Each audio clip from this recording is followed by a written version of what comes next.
Okay, what is going on, Joe fans? As promised, we are going to be reviewing and rating every version of Snake Eyes today, 1982 through 1994, as well as looking at some later figures, some re-releases, and a couple of customs I'm going to throw at you too. So we're looking at, first of all, version 1 from 1982, version 1.5 from 1983, version 2 from 1985, version 3 from 1989, version 4 from 91, there he is, version 5 from 93, and version 6 from 1994. So we're kind of ending the run on Snake Eyes almost the same as we began it, with two figures that are very similar, except for, in this case, articulation, and in this case, a little bit of an extra play feature or action feature. So I never thought of that until just now, as I'm looking at them and reviewing them year by year. So that makes my my OCD come full circle. Makes a happy time. We're gonna rate them as well after we review them all and talk about them, the pros and cons of each figure, and most of them are gonna be pros. So stick around, guys. Okay. Here is the 1982 G.I. Joe Commando, codename Snake Eyes. He is version 1. Version 1 of Snake Eyes and all of the other 1982 figures all had straight arm articulation. This means that their arm stayed straight and it bent at the elbow. It did not swivel above the elbow like version 1.5 from 1983, which you'll see in a few moments here. I never had this version. I got the 1983 swivel arm one when he came out. As you can see here, these are not his original accessories. These are the lighter gray plastic colored ones from the accessory pack. And you may be thinking, hey, he's gonna shatter. Don't put that in his hand. What's the matter with you? Well, that's already happened. I found this figure in a beater figure bin. He was $10. The reason he was $10 was because his thumbs were broken. I've got some replacement straight arms on the way, but for right now, the reason he has intact hands is because, and this could be considered blasphemy, I know, I sawed his hands off at the wrist because trying to use a pin vise to drill into the thumb and put a wire in there and sculpt something, or cut off another thumb and drill that out, was going to be just way too meticulous, way too small a scale for what I wanted to do. So I cut his hands off, and then I sanded the wrist down, and then I took a 2000 Zartan, an extra one that I had with a broken crotch, and yeah, I lopped his hands off, and then they were kind of melted in place with some of the Plastaweld compound. So when I did that, I didn't have this one secured that much, and I wiggled it and it fell off again, but I redid it. This one, I think I must have put enough on there to begin with because it stayed on, but he's got flexible thumbs, or hands in general now, because of that softer plastic, and I can just put stuff in his hands fairly easily. So I still want to replace his arms just to have him fully original. I never thought I'd get this figure. I mean, he's like ridiculously expensive, but you know, $10 to get a giant diaper-crotched straight arm Snake Eyes, that's a pretty good deal. So I'm glad I got him. And that's the other difference I forgot to point out. And we'll focus on this more when we go over version 1.5 in the next segment. But that is actually the other difference that I tend to forget. The waist is a completely new sculpt. It's smaller. He had some reduction going on there. And again, when I got version 1.5 as a kid, I love that figure. I love how minimal he is. He has no paint details at all, other than, you know, what, his rivets being painted black. You can see on this one they're a little bit rubbed off or faded. Usually they're tinted. I think these ones are more tinted. You want to focus? There we go. Yeah. But, I mean, that's about it. He's just molded in black.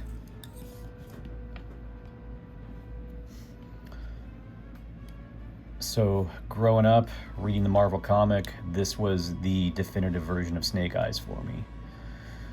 In the Mass Device miniseries, he's in kind of more of a bluish purple kind of color with bare hands.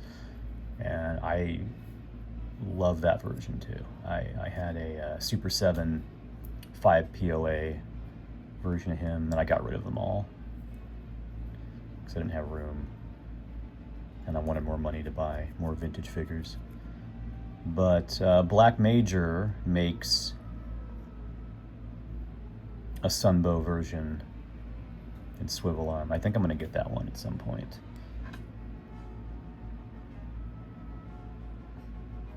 So his head turns left to right and stops due to a peg that's molded on, or a little tab that's molded on the back of his neck peg.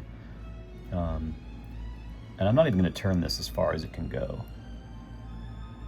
This is like old plastic. Zap and Stalker are super fragile. I won't put a backpack in him for fear of cracking something unless I shave the peg down quite a bit. You can see like this, yeah, that's not gonna go in. I would have to sand that peg down quite a bit because that's not gonna work. Even like this Lady J backpack goes in about halfway, and then you could force it, but you're probably gonna crack the torso.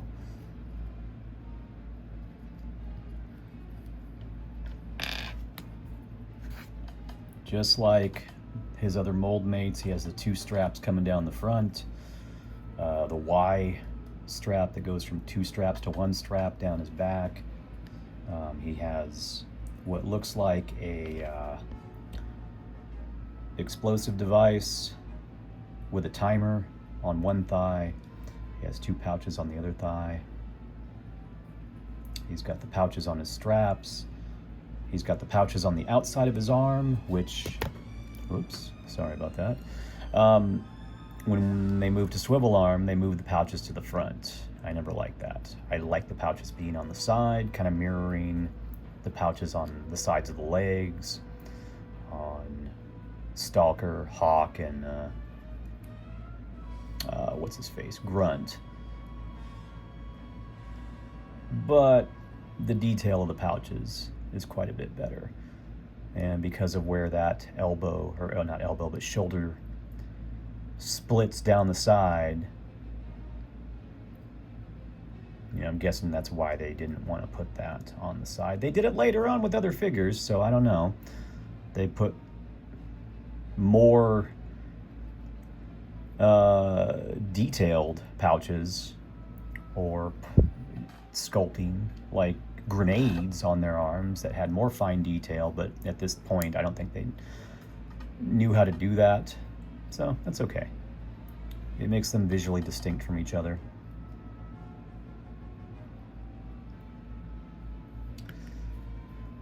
His sleeves end in these ribbed cuffs.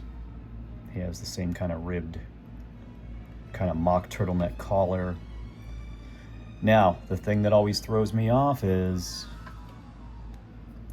even though he's usually drawn with his boots going all the way up and his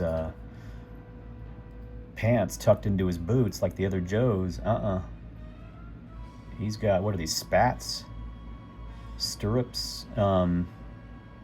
Just like Flash and Grand Slam. When the 25th version came out, they gave him normal boots like Hawk and Short Fuse and a few others, but I kind of wish they had stuck with this to match the original figure.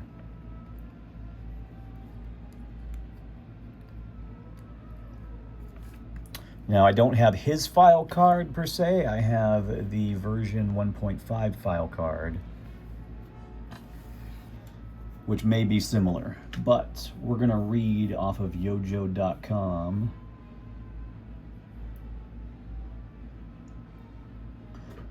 So, his file name is classified. His grade is E5. His birthplace is also classified. His primary specialty is infantry. His secondary specialty is hand-to-hand combat instructor. Snake Eyes is proficient in 12 different unarmed fighting systems: karate, kung fu, jujitsu, in parentheses, and is highly skilled in the use of edged weapons. Has received extensive training in mountaineering, underwater demolitions, jungle, desert, and Arctic survival, and some form of holistic medicine. Qualified expert, all NATO and Warsaw Pact small arms. And then we've got a quotation, maybe from Hawk, maybe from a teammate like Breaker or Clutch. The man is a total mystery, but he's real good at his job. Heck, he's the best. So, give him some leeway. This is the first, the first run. They don't give away a lot. They slightly flesh him out a little bit more later on in some other cards. I forgot that it mentions the use of edged weapons and his, being proficient in 12 different unarmed fighting styles. You could infer from that, oh, this guy's a ninja, but there's no mention of a ninja. There's nothing. He's a commando. And that's his primary specialty. I'm pretty sure that stays that way up until Ninja Force, most likely. I think it's always been commando, but we'll find out. So he gets a little overpowered later on when some of his backstory is fleshed out. But this is how I've always liked Snake Eyes. Well, the other one more so, but he's got an Uzi. He's got whatever the hell this is. When I was a kid, I thought it was a pack of demolition charges. Then I wasn't sure if it was supposed to be ammo clips for the Uzi, and I still don't know.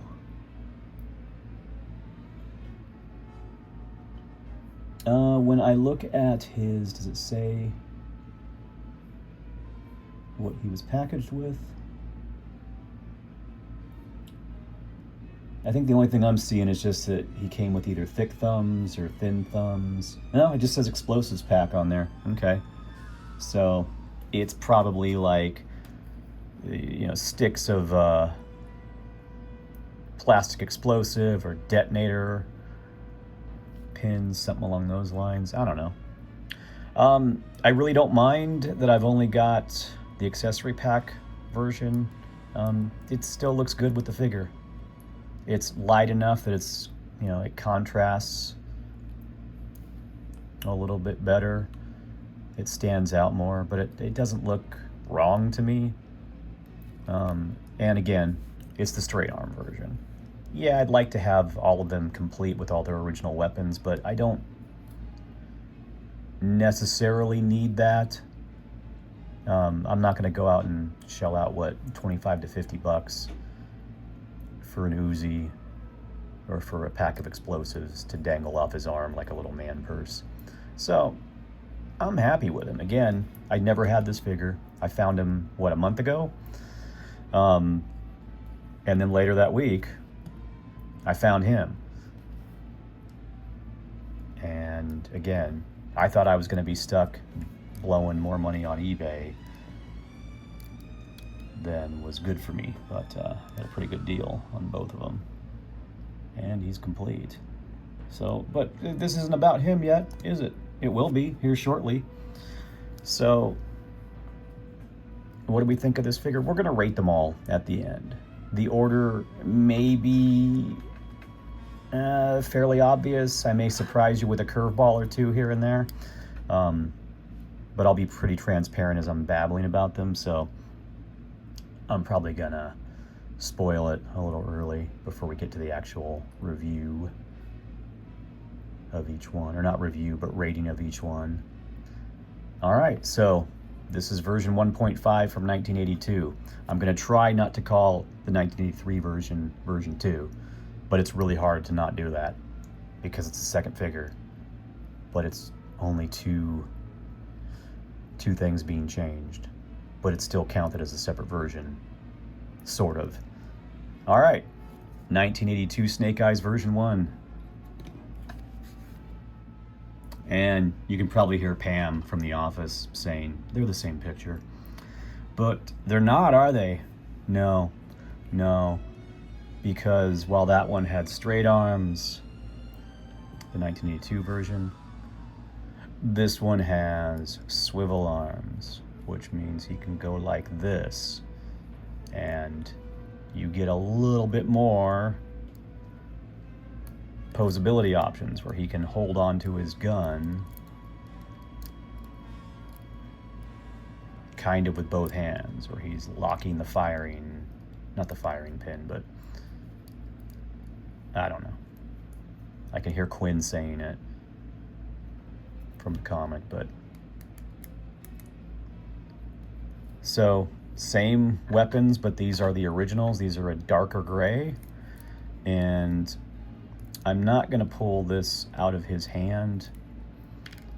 One thing you can do with these, because this plastic is slightly more pliable than the straight arm, to avoid breaking it, I would always suggest, if you're going to put a gun in their hand or remove the gun from their hand, you boil some water first and you dip that hand in the boiling water, because that makes the plastic a little more pliable, and you can either just then yank the gun out without any danger of breaking this thumb, or when you're putting it back, if the thumb and forefingers have closed up more and are too tight, that gives you a little bit more pliability to put the gun back in his hand.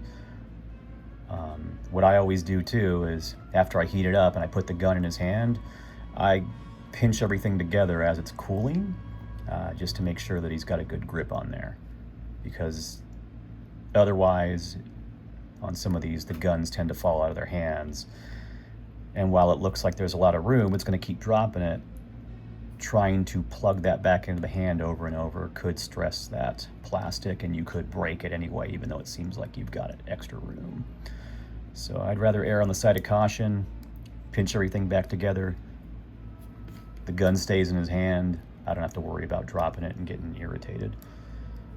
So this one, I can't brag and be like, I paid $10. It was way more than $10, but it was still cheaper than what he is online. And he's in really good shape. And on top of that, he also came with his file card. So this will look very similar to what we just read off. I'm still going to go through his stats here really quick. Snake Eyes version 1.5 was released carded as part of the second series, 1983. So again, these numbers are always going to screw with me and confuse my brain. second series, but it's not 1982, it's 1983, and he's not version 2, he's version 1.5. The Swivel Arm Snake Eyes version 1.5 was available in stores in 1984 and was discontinued domestically in 1985. And something else came along in 1985 that people got really excited about.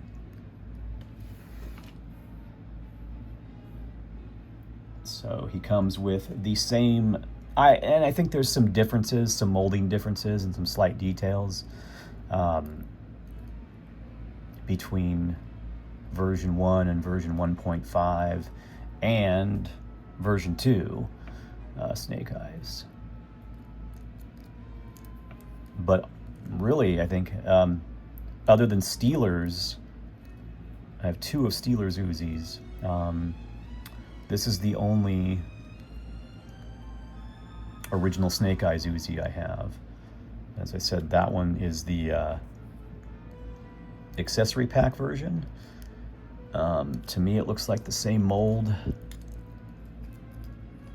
Oh, it looks like some of those details are a little bit different. Let's get this to focus here. Some of these little iron sights or tabs up on top look a little thinner. Different shape.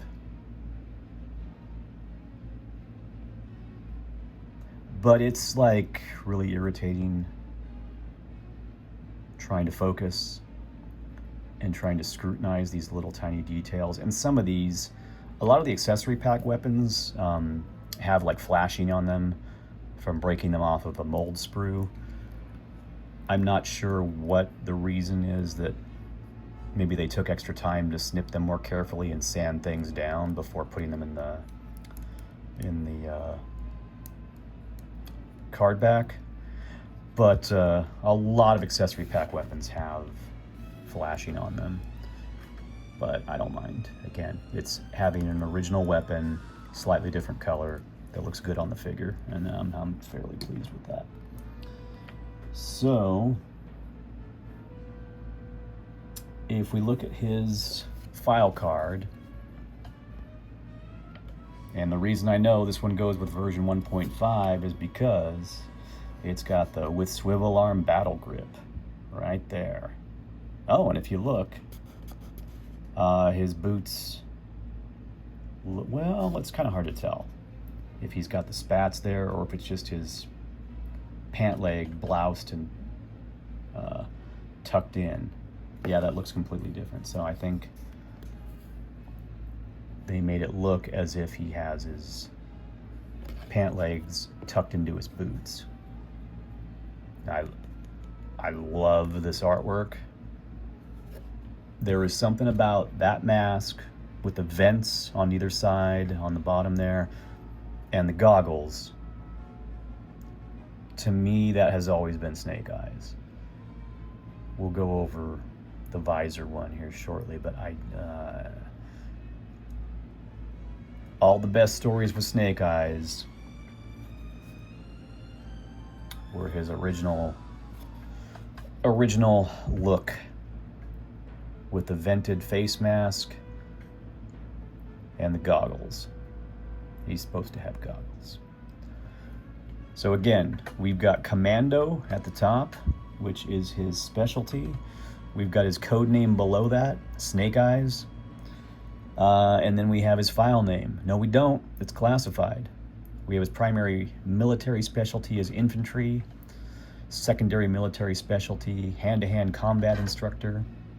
Birthplace is classified, and his grade is E5. So it doesn't look like any of that changed from version 1. And just like version 1, Snake Eyes is proficient in 12 different unarmed fighting systems, karate, kung fu, and jiu-jitsu, for examples in those parentheses. He is highly skilled in the use of edged weapons, has received extensive training in mountaineering, underwater demolitions, jungle, desert, and Arctic survival, and some form of holistic medicine. I guess that's kind of the, you know, the prototype idea of the Arashikage mindset, maybe. Uh, Qualified expert, all NATO and Warsaw Pact small arms. And it's funny now how short these are when you look at this version. Way more text. Quotations are way longer. Font is way smaller, so they could fit more on there. That's probably part of it. But again, this quote, I just wish there was more. The man is a total mystery, but he's real good at his job. Heck, he's the best. So I remember the first time I saw him, I think at Kmart in Merced, California. And I picked him up and I looked at that card art and I looked at the back and his file card, and probably just like everybody else my age or around my age, you've got all these figures with bare faces, removable helmets, and yeah, there was only a handful of heads, but I mean, they still were distinct characters. This guy, you had no idea what he was. They tell you the man is a total mystery. Now, if you hadn't read the comic yet, you didn't really know what that meant. I don't think I even knew that he couldn't talk at the time, because I think I started with issue 12, which was coincidentally 3 Strikes for Snake Eyes. And I remember just immediately freaking out that he got left behind. It was hilarious, watching him beat the shit out of Dr. Venom after Dr. Venom pistol whipped him. But again, he's not talking. They're worried that he got just completely disintegrated along with the island when the Baroness and Scarface bombed it. So, I had to wait a whole month to find out what happened. And back then, you take it at face value. Oh my God, this character's dead. I think that made me want his figure even more than after going through all that and going, oh, he lived.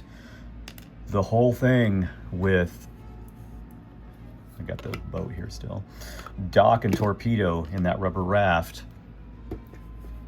Torpedo goes down and taps on there, and then it's not until afterwards you hear the tapping back. Like that upset me. I'm like, no, go back down there. He's down there. And then begins this whole arc of him and Quinn and Dr. Venom. And again, you've got a character that can't talk, but the story with him is interesting enough, and you've got Quinn kind of translating and running interference between him and Dr. Venom trying to kill each other. Then when I went back and read issue 1 and the next couple issues, I was like, oh yeah. Now again, he got a few spotlights here and there, but it wasn't focusing on him too much like it would later on. So I'll read off of here really quick. When Snake Eyes was re-released in 1983, 2 major changes were made to his construction. The straight arms were replaced with arms that could swivel at the bicep, and his bulky waist piece, it's a diaper crotch, was replaced by a slimmer one with the buckle resculpted into the shape of Hasbro's logo at the time. Also, the date stamp on the figure was changed from 1982 to 82 to 83. While the changes are substantial enough for some to consider this a new version, it is still technically just a variation. Because of this, and again, this is on yojo.com, because of this, we have chosen to list this figure as version 1.5 rather than version 2. And so, I mean, I've been going on this site for what, 15 years now? I forget how long it's been out. It's probably been 10 to 15 years now. And just poring over everything and reading and rereading. So all of us have probably done that. And I don't know if that was the accepted nomenclature for how the figure was classified, no pun intended, but again, it's kind of weird because it's the same figure. It's just a few spots changed, the waist and those arms. And if you look at the original one, that waist piece has what kind of looks like a buckle, and then the buckle is changed, and rather than that, looks like an H though, but when you look at the new one, it's a little house in an H, kind of forming the, are we gonna focus? We're gonna focus on his crotch or what? There we go. We got a little house, little Monopoly house crotch, but it still looks like it's on top of an H, just much smaller. I think he's got 4, or is that still 3? I think it's just 3. Okay, 3 lines for that belt. So it's crazy how different it looks.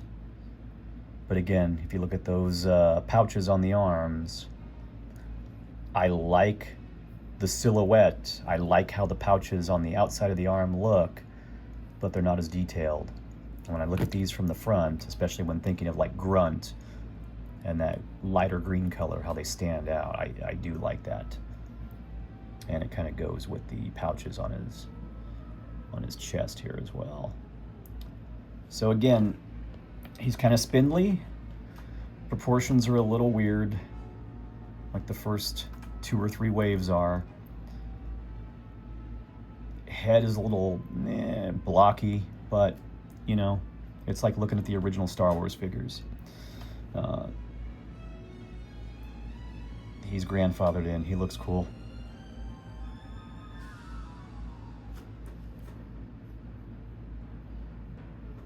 It looks like there are 2 versions of Snake Eyes' file card. The file card with the Snake Eyes available from Hasbro Direct has a glossy red backing.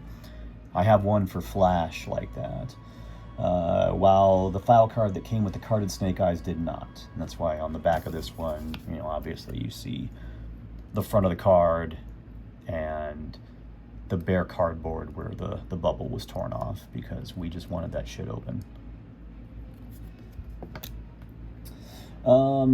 Snake Eyes included with a Sears or JCPenney's exclusive gift pack also had the red backing. I don't think I ever had any of those. I think the only things I got were Return of the Jedi figures from there. I didn't go over this on the last entry. Most of the 82 series figures and their swivel arm counterparts reused molds from each other, repainted slightly to make them seem more original. Snake Eyes arms were shared with Grunt, Hawk, Short Fuse, Stalker, and Zap. The upper arms only were shared with Snow Job. Snake Eyes version 1.5's torso was shared with Breaker, Grunt, Hawk, and Stalker. Snake Eyes' waist piece was shared with 12 of the original 15 figures. Note that the figure's head only turns left and right. It does not allow the head to look up and down. The heads only turn left and right until the swivel ball head that was introduced in 1985, Series 4. In 1997, the head, torso, arms, and legs were reused to create Snake Eyes version 7 and Snake Eyes version 8. The legs were reused in 1997 to help to create Grunt version 4. Now, I do have two of the later reissues of this version of Snake Eyes that have some minor changes. Well, one's changed quite a bit, but we'll go over those. We'll go over those when we get to them. So, again, to me, this is the epitome of Commando, of Snake Eyes. This is his more iconic look to me. The visor that we're going to get to next, which may be a lot of people's favorite, unfortunately, while I've grown to like it more, and I liked it when it came out, there was always something about it that bugged me. And again, just seeing it on here, yeah, I don't have his sword, but I do have an intact, unbroken backpack for him as of a couple of days ago. But he looks awesome. I like the addition of the gray. His proportions are a little bit better and a little bit worse at the same time. Um, but why don't we focus on that? Why don't we go over him next? And we'll talk about that very thing.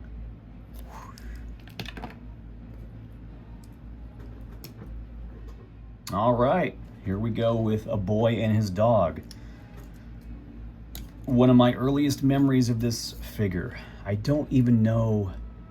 I'm assuming I had already seen it on the cartoon, possibly. Maybe not. I just remember being in a locally private-owned toy store, and some other kids from another school were in there, and they had picked up 1985 Snake Eyes, and they were looking at him, and they were talking excitedly, and there was like, why does he come with a dog? Why is there a dog? And even though I was shy and socially awkward, my OCD on pointing out something that I knew and correcting somebody actually overrode that and won out. And I like went up, excuse me, fellow students, fellow children. The hell did I say? I think I go, that's actually the wolf that he found in the first miniseries up in the snow when he got hit with the radioactive gas. And these kids lost their shit in a good way. And I remember this kid was like, oh my God, that's right. Oh, I could give you $1 million for that. Thank you. And I fought the urge to just say, well, why don't you just buy me the figure? My mom won't buy them for me. But I don't have his file card yet. I'd like to get that still. And I don't have his sword. And this Uzi actually came with one of the reissues. It's kind of a thicker, less detailed mold. And it's more of a matte color. And this came with an earlier reissue, I believe. I think it was the Toy Fair one with the brown straps that came with Agent Scarlet. But I like the idea of him still having that. You know, just adding extra accessories is cool. I don't have a sword. I need to get it. It's going to be expensive. Right now, he just has these two Jinx swords. I like that this is thin enough that it can go in there. I don't want to move it around too much, but I don't feel like it's going to force those teeth apart and break them. But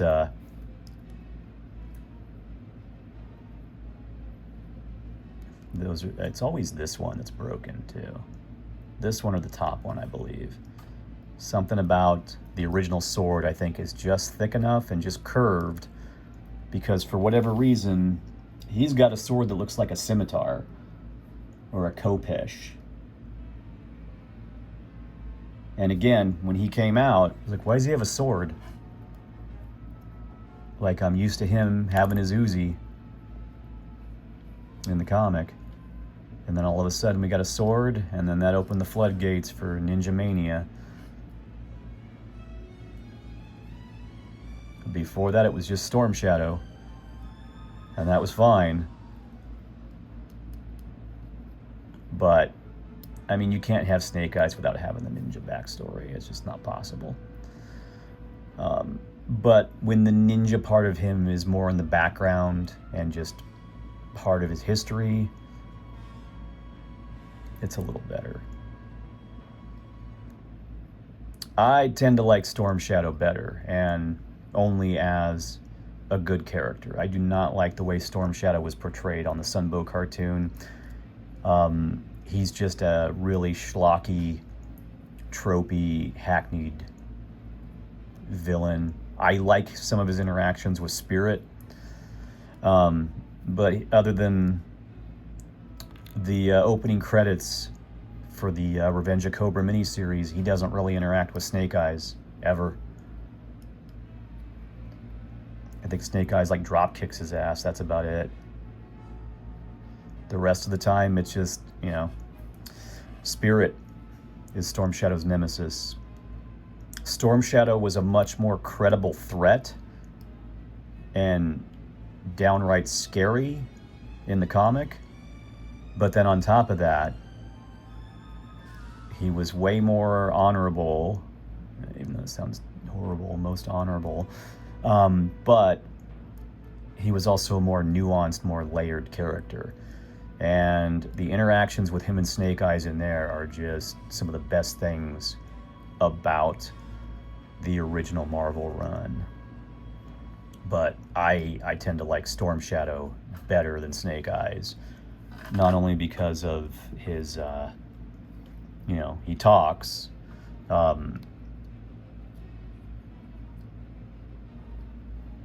The idea that he had to infiltrate Cobra and basically be a bad guy for a while is pretty interesting.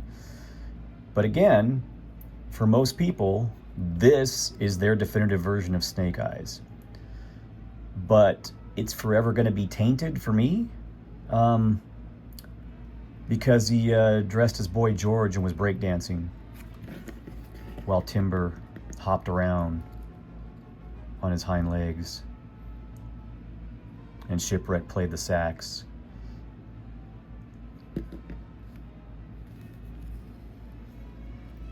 But again, looking at him up close, the visor's not terrible, but I prefer the goggles. The goggles just look cooler, even though the details and the proportions on this figure aren't as good as this one. But the mouth, the extra skin-tight face mask showing his mouth always bugged me. I did not like that. So the mouth coupled with the visor didn't quite sit right with me. I tended to like the two straps coming down, so when we're suddenly going to one bandolier like Duke, I'm like, no. Duke gets that. Why are they giving him that? I like that the pouches are on the outside. This is kind of cool. It's like really, other than the gray, the only pop of other color on him. I don't like his torso. He's got kind of a dad bod thing going on. Alpine and Bazooka kind of have that going on too.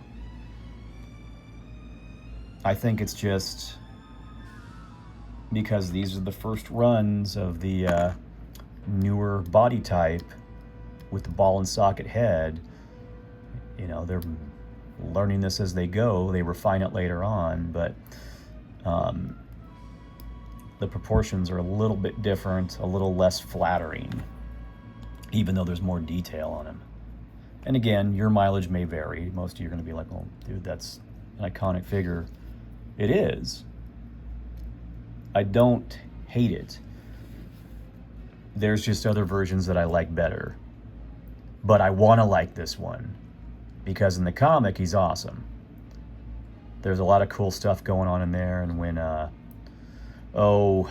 Wiggum is drawing him, it looks really good. When he's riding a shark, not the shark, but a shark, while him and Storm Shadow are fighting off a bunch of eels off the coast of Cobra Island, it's really freaking awesome. So if I was rating this version of him just based on the comic, he would be higher. We'll get over it. We'll get to that later. Now, I prefer the simplicity of the older style weapons where they're just molded in one color. They look a little cheap, but I mean, that's what we had at the time. But I don't have that right now, and I don't want to blow $30 or whatever on his sword. Even and that's usually chewed up, not in the greatest of shape. But even the fan-made replacements are like $25. And it's like, well, if I'm going to get his sword and blow that much money, I'd rather just get the original. If the cost goes up even more before I can, yeah, I'll probably just get a Black Major version and pop it in his hand for now. I actually have two of this figure, or I did, until I used the other one for a custom, which I'll show off here in a little while. But I think I mentioned this in one of the other videos where I found a big bag of about probably 30 figures. There was about maybe 20 Joes and about 10 corpse figures in there. And this Snake Eyes was in there. He wasn't scratched up too bad, but he was really loose, really floppy. I think his left thumb was broken off. And I think one of the pegs in one of his knees was broken off. And his little sneak peek. Do a little quick sneak peek. We'll come back to that. But for a while, I had that figure just sitting in a vehicle, I believe. Probably the Snowcat or something. Or hanging off the back of the armadillo, kind of hiding his broken thumb. But then I got this one off of eBay, and I think the person who listed this on eBay, it was about 2 years ago, maybe 2.5, maybe 3, I don't know. But I think the person used AI to generate the listing details, and it referred to this figure as a reproduction. It said something like it is a faithful reproduction of the original Snake Eyes character. And I believe it was like either buy it now for 30 or starting the bids at like 20 or 25 or something. I just remember nobody else bid on it. And I looked at it and I kept checking other listings and I kept checking Yojo. And I'm like, I'm going to take a chance. That looks like the original figure. It doesn't look like in person. You can tell there's a tiny bit of wear to the plastic, not scratches and gouges, but it doesn't look like pristine, freshly molded with, you know, different plastic quality. I think my other one had a cracked elbow too. But yeah, I checked him out. I got him. I took a chance. His date stamp is correct. The screws are correct. He even had a stretched out original O-ring in him. So again, I think it was just a mistake on that person's part in how the listing was worded. And maybe people didn't want to bother with him because he didn't have any weapons. And again, I didn't care. I was like, well, I got to get him sooner or later. I'll get him. And indeed I did. And I was pretty happy with it. So his head is way bigger. His neck is longer. Looks up and down.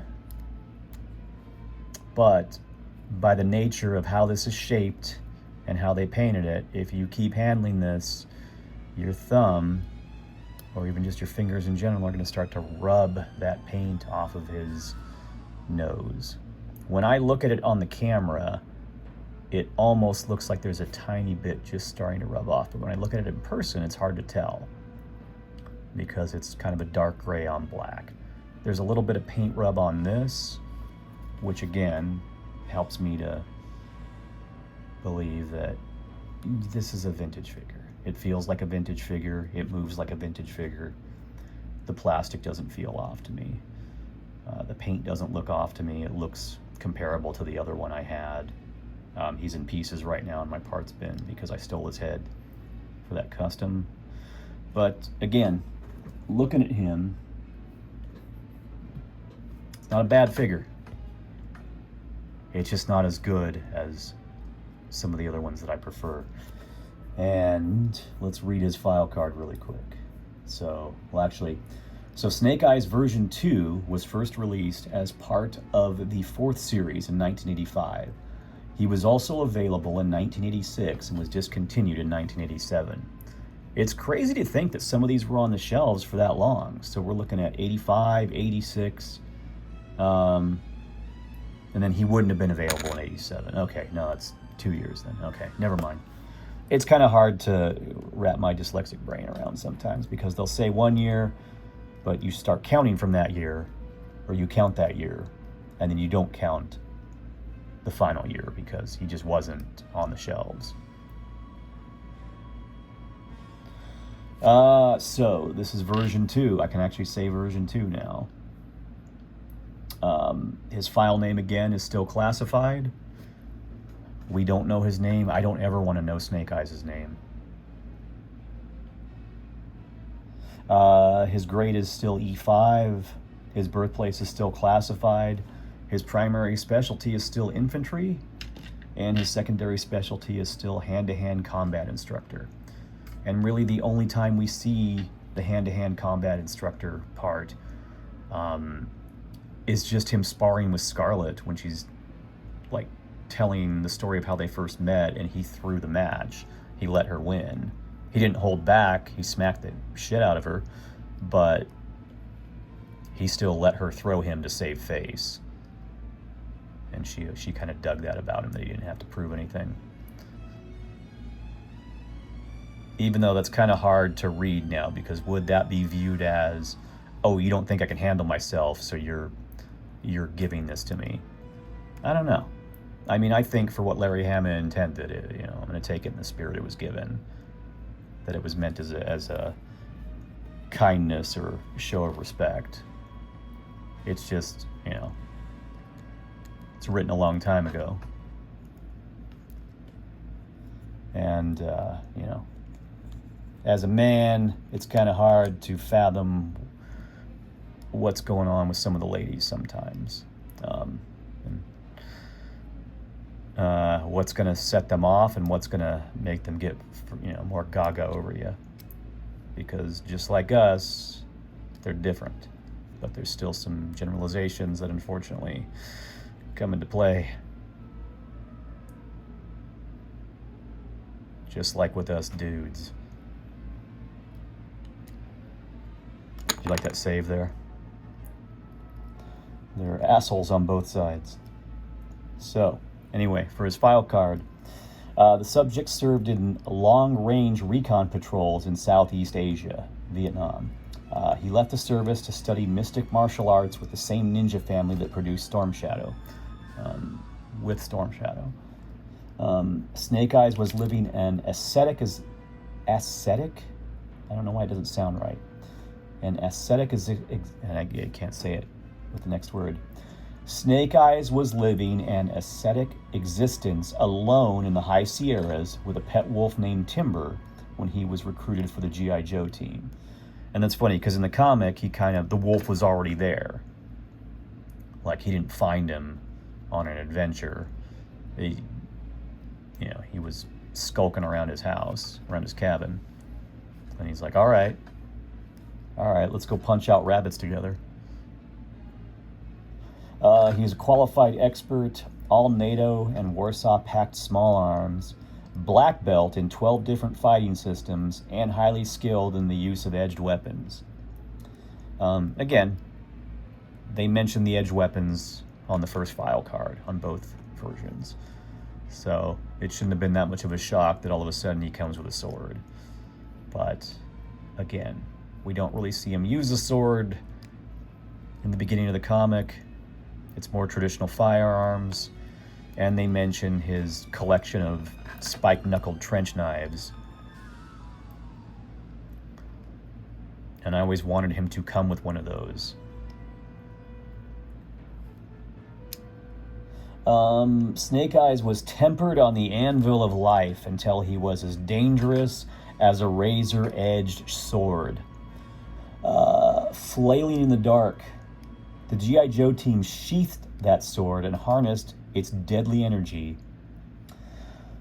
But even they are wont to forget that even within the safety of its scabbard, the blade retains its cutting edge.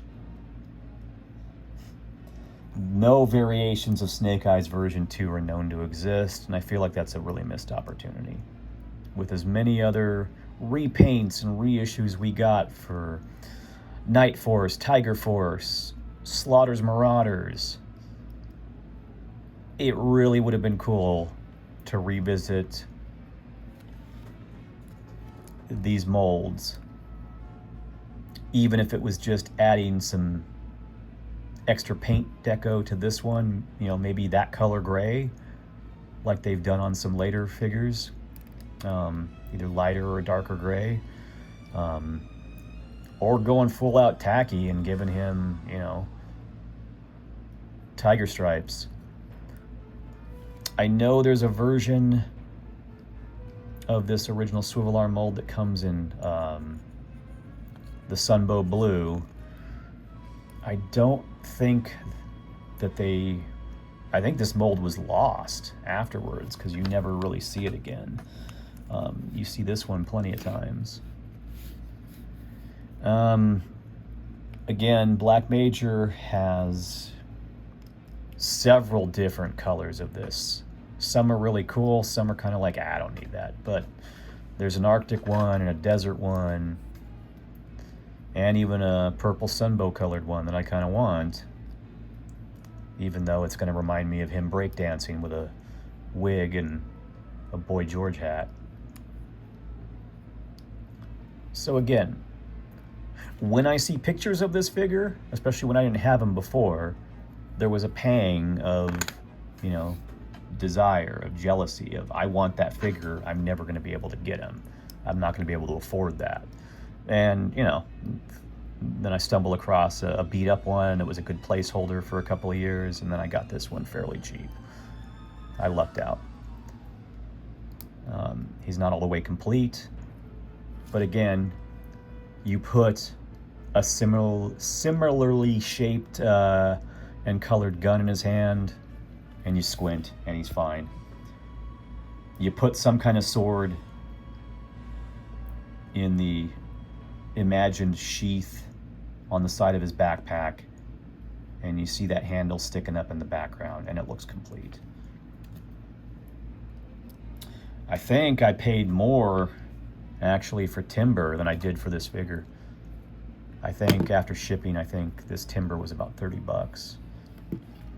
And I waited like a year and kept watching auctions, kept looking at different buy it nows, and there was a guy I was buying a lot of parts from.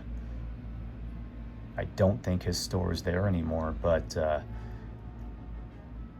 all the stuff I got from him was always immaculately packed, bubble wrapped, beautiful shape, arrived. Didn't use stock photos. Everything was always the exact item pictured. So when I saw him selling this, I'm like, yeah, it's a little more than I'd like to pay, but I'm gonna support the guy. And his back leg wasn't broken off like so many. He wasn't discolored. He wasn't yellowed or had stains, and all this white paint down here was intact. So it was worth it. Because this figure does not feel complete unless you have him with timber. And now after doing this video and looking at him for so long and talking about him, now I'm like, all right, I could steal an Uzi from one of my Steelers.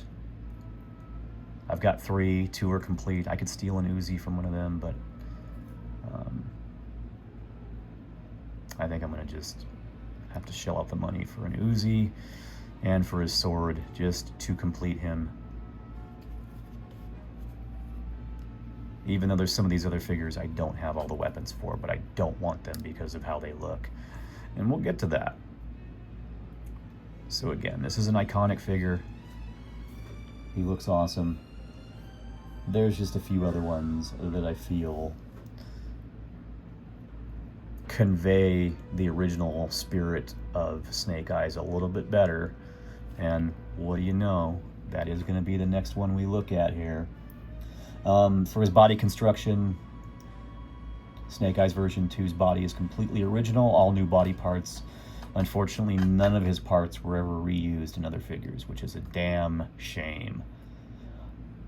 Starting with this series, Series 4, 1985, the head joint on G.I. Joe figures was changed into a head ball. This ball allowed the head to look up and down in addition to left and right. But I just wish he had goggles. Goggles would have been so much better. So, I've given him 2 swords for now, just because since he's missing his original, I'm overcompensating. This way he's got a sword on his back, and he's still got something else in his hand. And he's got this from the, I think it was 2002, 2004 Toy Fair Snake Eyes and Scarlet 2-pack.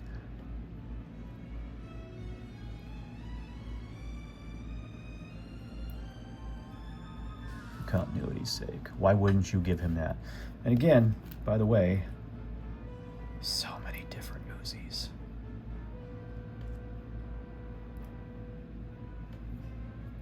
This one actually looks really good. It came with one of the retro carded 25th style new sculpt bodies a couple of years ago.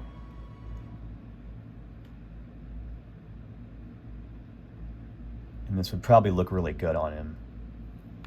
I don't know if I want to try prying that out of his hand though. No. I don't know how well this plastic has aged. I've heated it up and cooled it down a few times to swap his weapons around. And we're just going to leave him as is. After Zartan's thigh shattering in that one video, yeah, I don't want to risk this figure in that same way, but all right. 1985 Snake Eyes and Timber. What's next?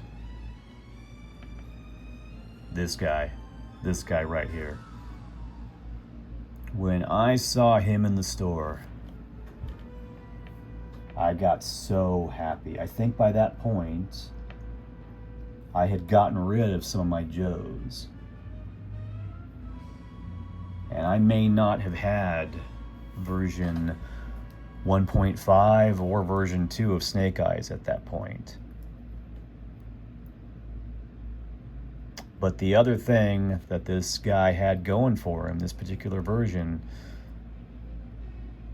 which in retrospect now is a little gross, but how he got this costume and what happened to him before, during, and afterwards of getting that costume and what he went through and what happened with Scarlet. This is actually the gun he's supposed to have in this light gray. I've got a later version in silver on him because that always bugged me that it didn't match the rest of his gear. Maybe they were just trying to make it look a little more realistic, I don't know. But this Sky Patrol Airborne head, me and Jed both used this head, and we would take like, pipe thread, plumber's tape, and we would wrap it around his face, leaving just his hair and his eyes visible, so it looked like he was bandaged up in the Snake Eyes trilogy after he got his new face. And it looked badass. The only thing I don't like about this figure, again, going crazy with the proportions, while he looks a little more heroic looking, he's a little more proportioned, better. He's got more of the V shape in his torso. Shoulders are wider, waist is thinner. His head is way smaller.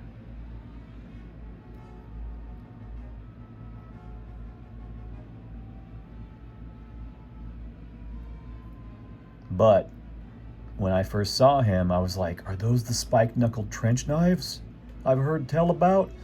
Oh, they're not spike-knuckled, but they do look cool. The silver, I remember, wore off really easily, and maybe that's why I've got so many versions of this particular one. I mean, it's also seems to be my favorite version of him. This one here,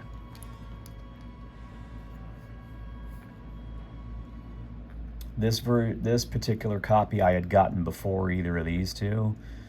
A lot of the silver paint was rubbed off. I repainted the silver, but then when I got these other ones, I wanted to try an experiment. I tried stripping the silver paint off. It didn't really work. It didn't all come all the way off. I wanted to try just having him completely black. So then I went and repainted him in a darker gray, trying to mirror version 2. It's not quite the same hue or shade of gray, and I had to go over it several times with clear coat, with gloss and dull coat. Sometimes it would look too light, sometimes it would look too dark, and there wouldn't be enough contrast. And after layering on enough, I got this subtle contrast where it stands out a little bit, but not too much. And I painted a few things that didn't get painted, like his grenades and his armbands across the bicep there. And I think the reason I got the idea to do that was because of this one that I bought. Yeah, I have a lot of them. When I got this one, he had his regular version 3 head, but somebody had painted this. But it looks really good. I thought maybe it was the chest from, here's another one. I thought maybe it was the chest from this version, but that's more of a charcoal gray than black. So I think somehow they just layered on this black paint perfectly, and it looks really nice. And as you can see, whoops, oh boy. As you can see, I took the Ninja Force head and popped it on there. It's got more of a flat peg rather than a ball joint, so just wrap some electrical tape, black electrical tape around the bottom of his neck to take up some of the slack, and that way you can at least turn it and move him up and down. When on this one you can only go side to side, but we're mixing it up. We're getting ahead of ourselves here. Let's focus on just this particular mold for right now.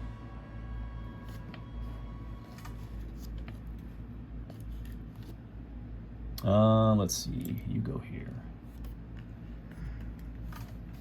So pretty much whenever I find him in good shape, or the possibilities of doing a good custom with decent parts with paintwear, I'm gonna grab him. Especially because he comes with so damn many weapons. It's almost worth it to just grab him when I find him complete. Another reason for that, okay, we're gonna get ahead of ourselves here, but it's okay. That gear looks really good on this one. Better than the bright red-orange stuff he came with. But again, we're getting ahead of ourselves here. Let's just focus on this guy. This is Snake Eyes. It's funny that we're only up to version 3. It's hard to rectify that. There's such a big gap in version 1.5, throwing it off and not being version 2, and version 2 being the last figure we just looked at. So this is Snake Eyes version 3. He was released in 1989. He was also sold in 1990, and he was discontinued for 1991. And because I've bought so many versions of him, or so many copies of this figure, I do have his file card. This time they're putting the code name first, then the specialty. Code name is Snake Eyes, specialty is Commando, file name classified. This time they mention his serial number, but it's also classified. Primary military specialty and secondary military specialty are still the same, infantry and hand-to-hand combat instructor. Birthplace is still classified, and somebody got a promotion. He's an E7 now, in lieu of being an E5. I like that they mention this because we don't really see this. I mean, subject was Ranger qualified and graduated from Recondo School in Nha Trang prior to his service with a long-range recon patrol unit in Southeast Asia. It is generally accepted that he received extensive training in mystic martial arts from the same ninja family that produced Storm Shadow. No official records in existence. Qualified expert in all NATO and Warsaw Pact small arms, black belt in 12 fighting systems, and highly skilled in the use of edged weapons. What can you say about a good guy who goes bump in the night? The man is the baddest dude in the valley. He scares pit bulls. He should wear a sign on his chest that says, "Don't mess, period." The bad guys would like to see him declared illegal under the Geneva Convention. On the other hand, he is kind to small animals. There was a mention a couple times of whatever he carries in his boot possibly being against the Geneva Convention. I think it was Clutch that mentioned that. But again, I think this is probably one of my favorite versions of this character. The silver is a little too bright, overdoes a little bit, but it's a really good looking figure. The way it contrasts with that black, he stands out on the shelf. That being said, I still had to try muting it just to compare him to version 2. I do wish he came with another version of Timber. I didn't even know he had a blowgun. When I first got him back in the day, I traded Jed's cousin, or maybe Jed, for him. And I got everything but that blowgun. So it wasn't until like 15 or 20 years later when I got him again that I was like, oh, he came with this? What?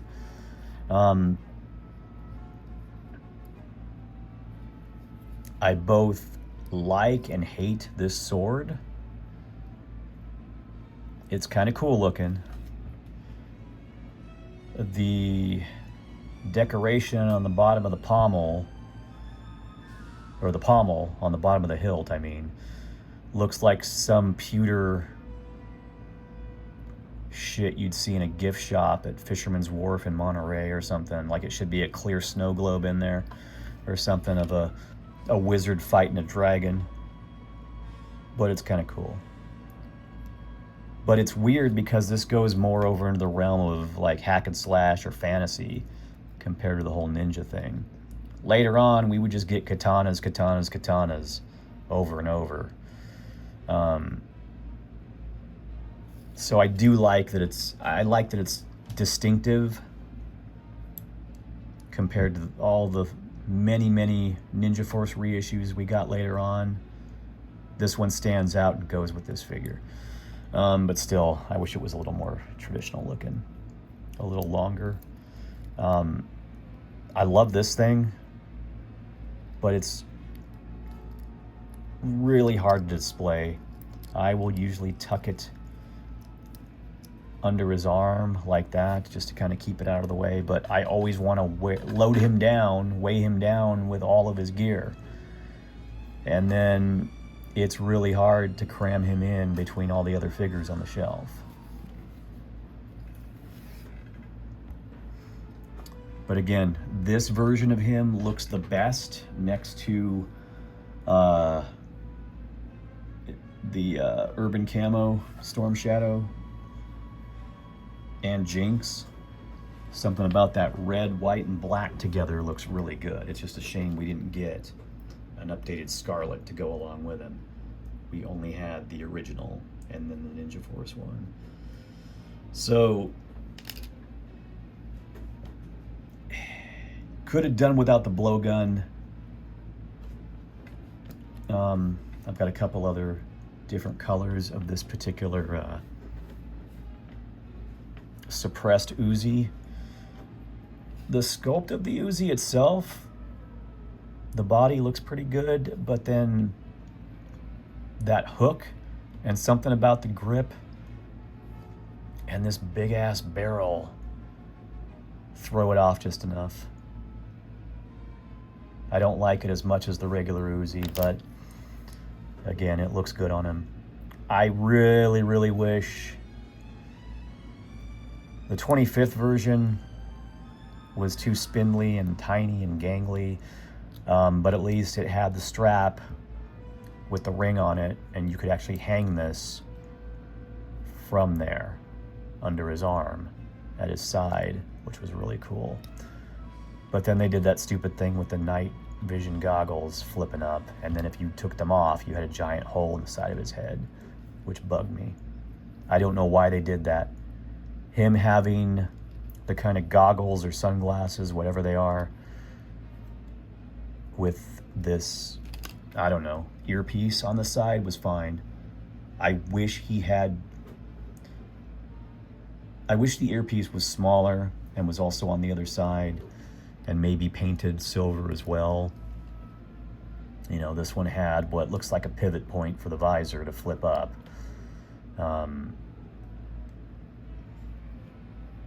I wish his head was a little bit bigger, but the thing that I like the most about him, though, is we're starting to get back to the look of the original a little bit. We're getting back to the goggles, so I really, really like that. That's my preferred look for Snake Eyes. I do wish the mask itself was a little more solid like this one is, or like the next version. I like these vents.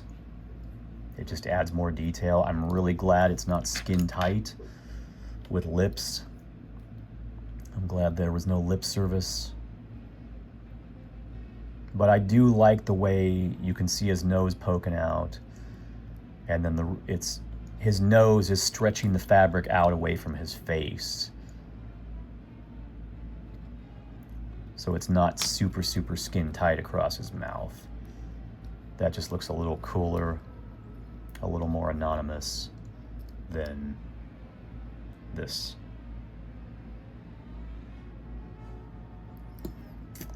But again, I really wish he came with an updated version of Timber. If you've got a character that's known for coming with an animal companion, I mean, granted, this is only the third version of him. We only had one version out of the 3 so far that came with something, but it still would have been cool to get that.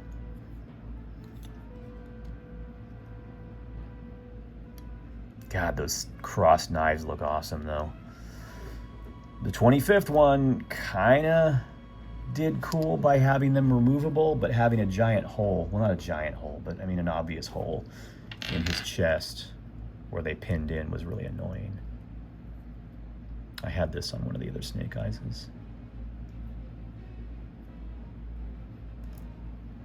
I think that is left over from the 25th Arctic Snake Eyes. Yeah, I ended up keeping it. I don't have the reissue, the comic pack, or a version using Snow Job's body. I'll probably get that at some point. But again, this version is getting closer, getting back to the basics of what I like about Snake Eyes. Yeah, we've got some, ninja weapons, but he looks more tactical. He looks more back to Commando. So I really like that. That sword, though, I don't know. If you look at his backpack, which got reused for Night Creeper, I forget what those things are there. Like some kind of, I don't know if it's like a pole, an extendable pole that's broken up into segments, connected with a fiber cord, or if it's some kind of rope ladder or something. Looks like he's got some ninja stars or shuriken on the left, and then some other tools, or maybe stilettos or something, throwing knives, I don't know.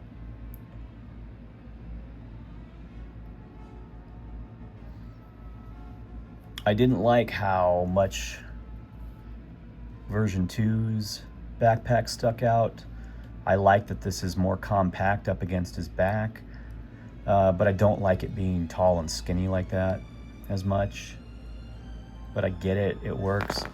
Also, if you look at the torso, this one's I mean, some of it's because of the knives being sculpted on there. He's got a much bulkier torso. Not as bulky as the next one we're gonna look at. But again, it's a far cry from Dad Bod over here and Starving Snake Eyes over here. But again, it's still so cool having these all together and getting to watch the progression in the sculpting. Oh, for crying out loud.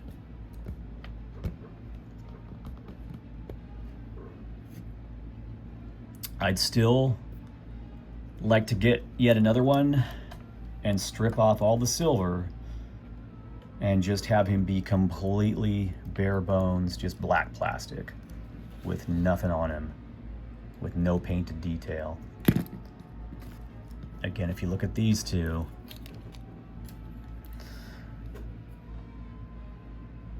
the sculpted detail is still there. It's just not as in your face as the silver is, or even this slightly lighter charcoal gray that I mixed up. I kind of like that blue, but for this one here, I almost wish that they had in fact painted the knives that same metallic blue. It just seems wrong to leave that unpainted. I don't like that his knee pads aren't painted either. On this one here, I painted those. But for the 1989 guy, which was the main focus of this section, really the only variations are one that says made in Hong Kong that came with lighter colored accessories, then the Snake Eyes figures that had a copyright stamp that said made in China. It's really hard to tell with the lighting I have in here. Oh, no, it's not actually. This one does look more silver. This one does look a bit duller and more gray. And this one is also matching the one on the far left. So actually, I think this sword should go with this one. Yeah. Huh. Well then, taking a look at this, I think those are correct then.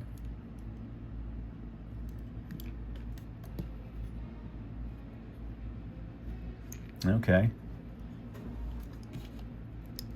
Well, and spoiler alert, here's who we're looking at next in the next segment. Again, Snake Eyes version 3's body is completely original, all new body parts. He was not reused in the vintage line, and he should have been. Could have got a Night Force, could have got a Tiger Force, anything. Missed opportunity to make money off a mold you already have, Hasbro. Come on.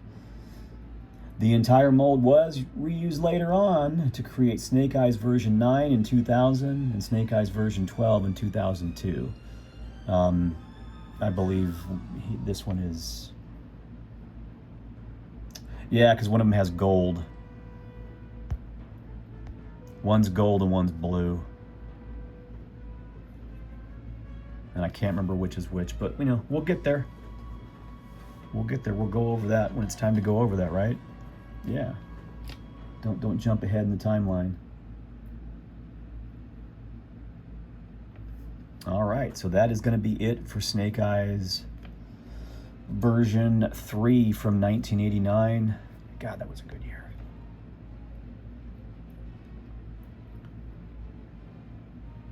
And I got to show him off with Fred, with the custom Fred I made, and Tundra Fighter Stalker. and Storm Shadow version 2.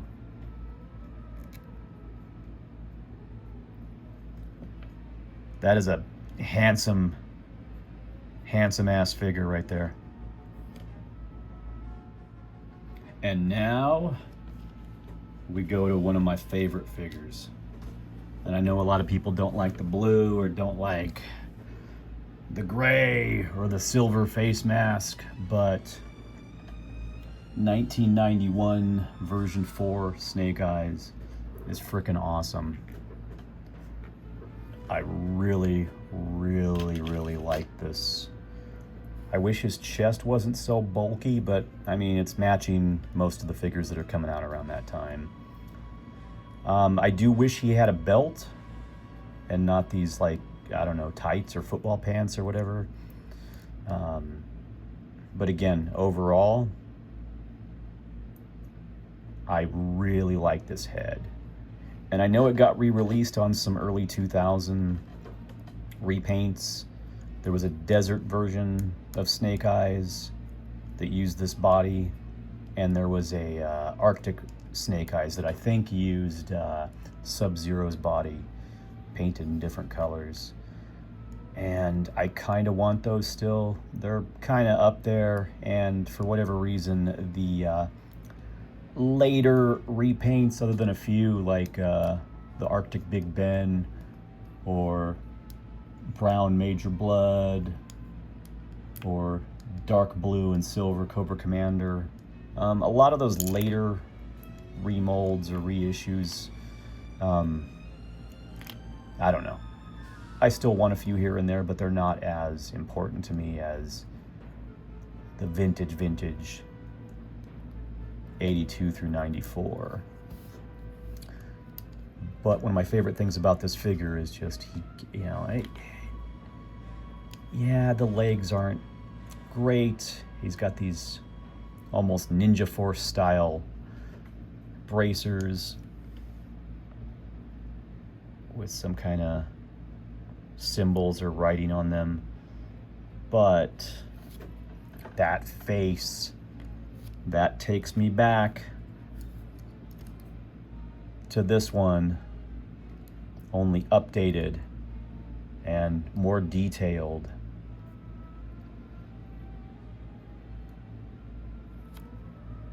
And he was colored weird in the comics. Sometimes he was blue, sometimes he was black and gray. But his original weapons being all in red, like the red, I guess, submachine gun with a giant silencer on it, and the pair of swords, pair of katanas.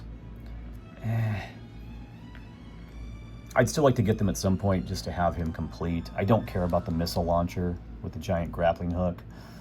It's cool that you can store some of his gear in it, but the lack of an actual functioning backpack that looks like a backpack bugged me. So I found him on Facebook Marketplace, and all the ones I would see normally on there on eBay weren't painted, or it had paint wear. Typically the nose was rubbed off, but after looking for quite a while, I found this one. I think he was only 20 bucks. He didn't come with anything, but again, this is one of those ones where the figure being in good shape was more important to me than being complete. And I know there's some kind of going on with that face. Like it almost looks like Jason Voorhees in space, but with goggles on, like he's going skiing. But I really like how this one looks. The only thing that would improve it is if he was all black or black and gray. I think at some point, either by repainting the head and maybe popping it on the version 3 body, or swapping around a bunch of parts, maybe put some different arms molded in black on him and just repaint the neck or the chest a different color here but leave the black and the gray, and then maybe put the head from the I think the Arctic one might have some more black on it. I'd have to look them up again. It's been a while since I've perused those on here. But when we get a little bit further down on this page, maybe I'll see them. But there's something about these colors, even though it was the loud-ass 90s and everything was, you know, they were incorporating more and more bright colors and some neon. That red is not bad. It's a dark, it's a bright red, but it works. Same thing with that silver. And honestly, that the blue doesn't bother me. I really like this figure, and we didn't get a decent one in the 25th. There was that Dollar General version, I think, and it just, I don't know. I really wanted that at the time, but I'm glad I didn't track him down because I got rid of all my 25th figures. They just don't age as well as these do. Some sculpts look really good and held up, and other ones that came out in the same year were reuses of early parts or just bad combinations of parts, that reuses of heads, or the first Duke and Flint arms that had the slit wrist. They just did not look right.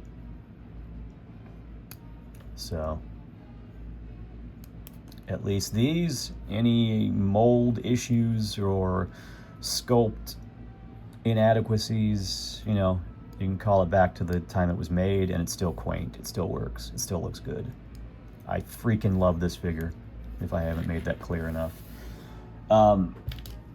Snake Eyes version 4 was released carded as part of the 10th series in 1991. He was discontinued domestically in 1992. That starts to make me a little anxious when they were only out for a year. They'd normally be out for 2 years. The new wave would come out. You could still pick up older figures if you missed out on them. But nope, they start putting the kibosh on that. And the quality of figures starts getting lesser.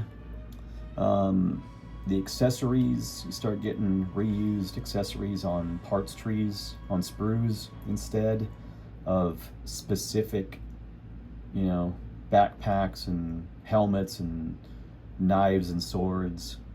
There was still a lot of good stuff coming out, though. And really, if you just take the time to, like this one here, piece them together with other accessories, it completely changes the look and feel of the figure. It just validates it more, makes it look like it's worthy. It's worthy of the lineage of the brand. So again, just putting this gear on him makes me, oh, it would help if I turn that around, huh? There we go. Just putting this gear on him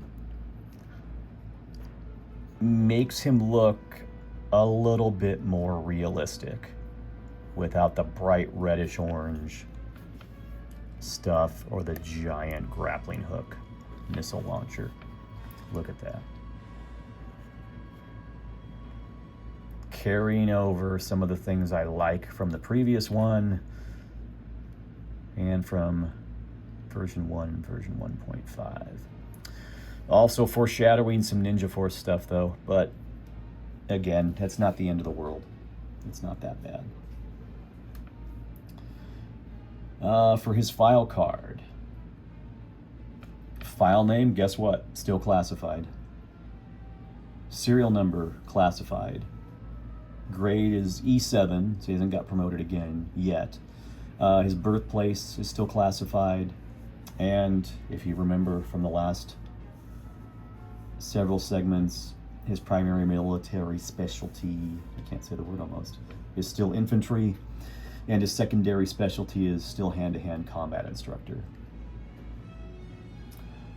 Snake Eyes honed his combat skills as a long-range recon patrol trooper in Southeast Asia and perfected his mystical martial arts techniques with the same ninja clan that produced Storm Shadow.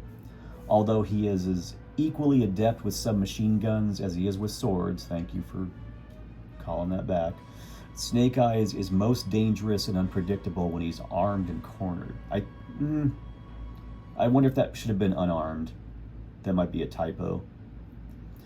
When Hawk, yeah, because when Hawk went to Snake Eyes' cabin to recruit him for duty with G.I. Joe, the silent ninja was out hunting rabbits, barehanded. I'm not going to do an Elmer Fudd voice, I promise. Now, his file card still shows the code name in giant bold font as Snake Eyes. The specialty is still Commando, but they're starting to use the word ninja. But I think that's a typo in there. It would make more sense to say, although he is as equally adept with submachine guns as he is with swords, Snake Eyes is most dangerous and unpredictable when he's unarmed and cornered. When Hawk went to Snake Eyes' cabin to recruit him for duty with G.I. Joe, the silent ninja was out hunting rabbits barehanded.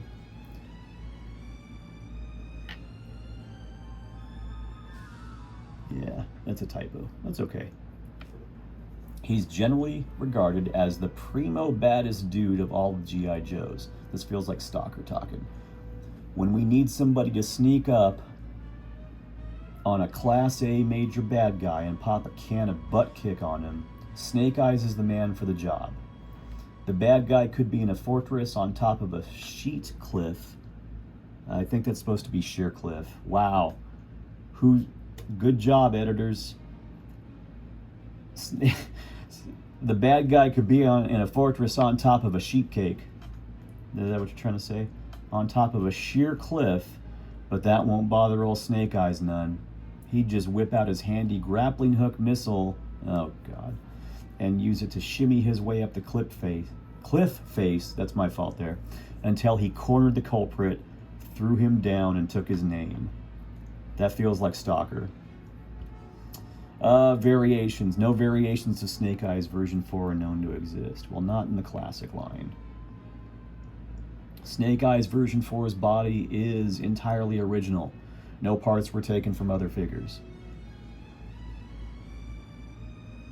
However, when I look at the list here, as I said, the entire body was reused for version 21. That's when we start getting crazy with the numbers here. Version 21 in 2004. That one has an all-black upper torso and head with a dark gray vest and kind of lighter gray pouches and web gear. His goggles are green and silver, which looks kind of cool. But the lower legs are all kind of desert camo, chocolate chip looking, and that it doesn't look as good. But again, seeing that figure all in black would have been awesome. So if I were to just take, let's lift this up for a second. Let's see. If I were to just take that upper body, nope, definitely don't want to look at that. Ugh. Oh man.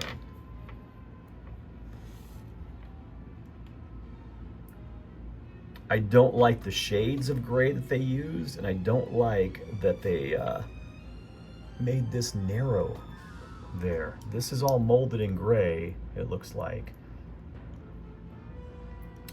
That looks kind of weird with that unpainted in there, though. I don't like that.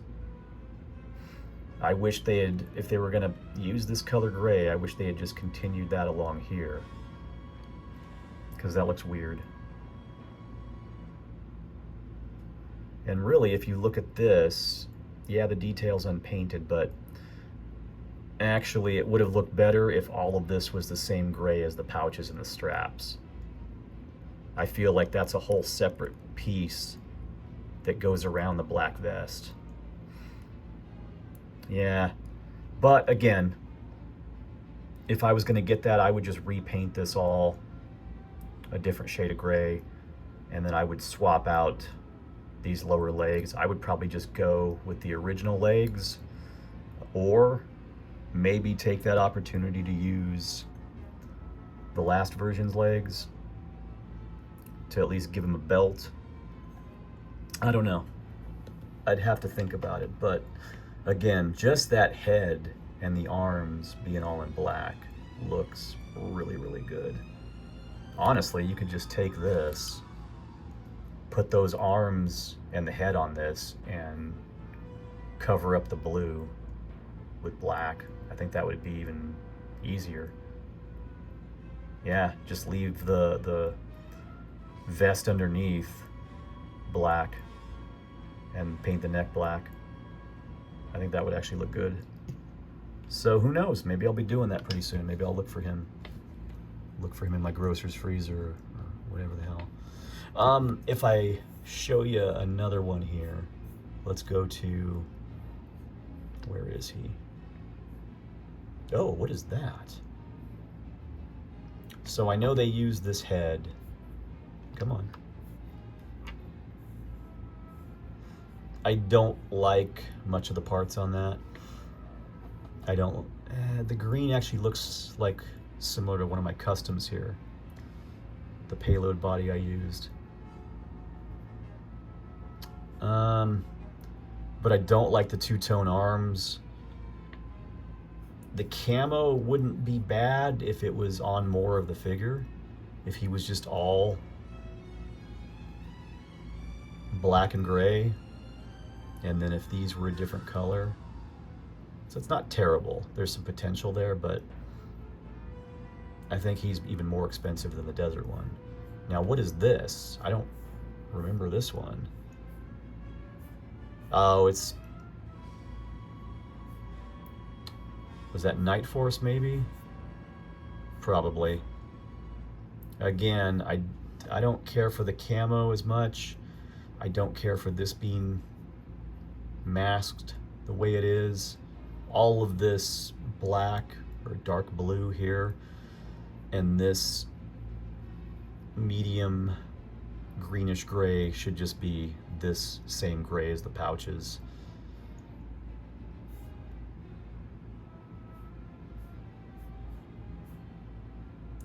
But that's another one to watch out for. It just starts getting confusing when you get to, like, how many versions are we talking about here? 68. 68 versions, including, classified version 1. Or no, that's 69 then. 69, dude. I always liked that they did a 12-inch version of him, and I should have got him. I saw him at Target a bunch of times back in the 90s, but I kind of didn't really collect the larger format figures. Star Wars is the only one that gets that consideration. But again, look at Wildman's artwork there. I think that's right before he switches over to the Ninja Force outfit. And then, this is the only time we get to see Snake Eyes and Storm Shadow paired up, and Storm Shadow's terrible on there. But again, that is an insane amount of Snake Eyes. That's crazy. But some foreshadowing. We got 2 to go in the vintage line here. But I think, again, I want to gush about this figure a little bit more. Because again, just swapping out those accessories made such an improvement on this figure. And when I set up my, when I take the original 13 Joes, the later ones that were released or re-released, like Hawk with the jetpack, or Grunt with his yellow pants, or the custom Breaker, Grand Slam, and what's his face? Flash and Clutch, and then I take 89 Rock and Roll and the custom Scarlet I made. This is the Snake Eyes I always put with them, because again, there's limitations on the Ninja Force Snake Eyes' sculpt, And this one just goes with the louder, brighter 90s colors without being too obnoxious. I love that face. Again, it's not that similar, but we're not going back to the visor, to the, what looks like a louvered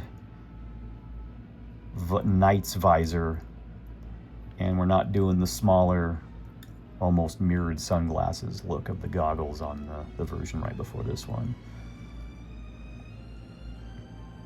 He's a little bulky, but so was everybody else around that time, so it works. You know, when I was younger and seeing how some of the figures were changing and evolving, it was annoying.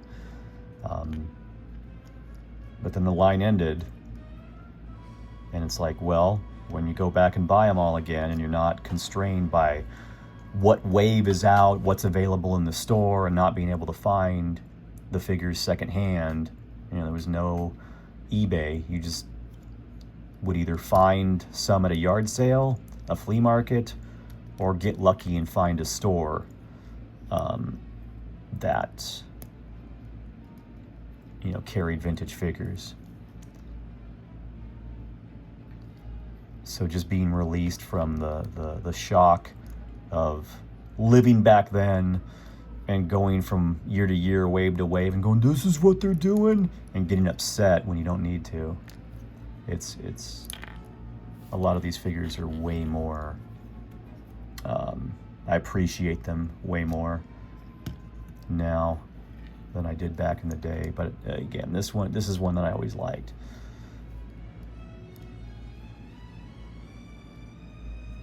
He just would have been better in black.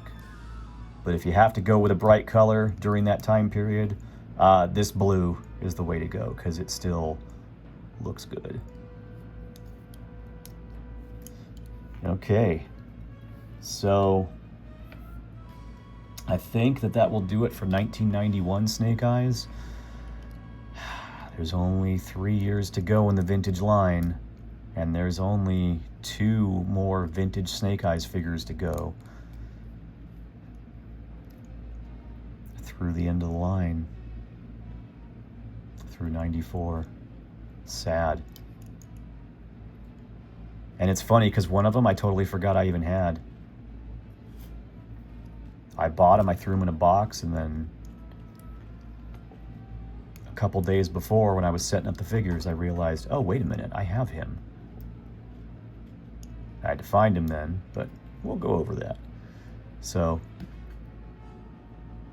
again, maybe I'm in the minority, I don't know. This is one of my favorite versions of Snake Eyes right here, in case I haven't repeated that over and over ad nauseum. All right, join me back here shortly for the next one. Now, this guy here from 1993, Snake Eyes version 5.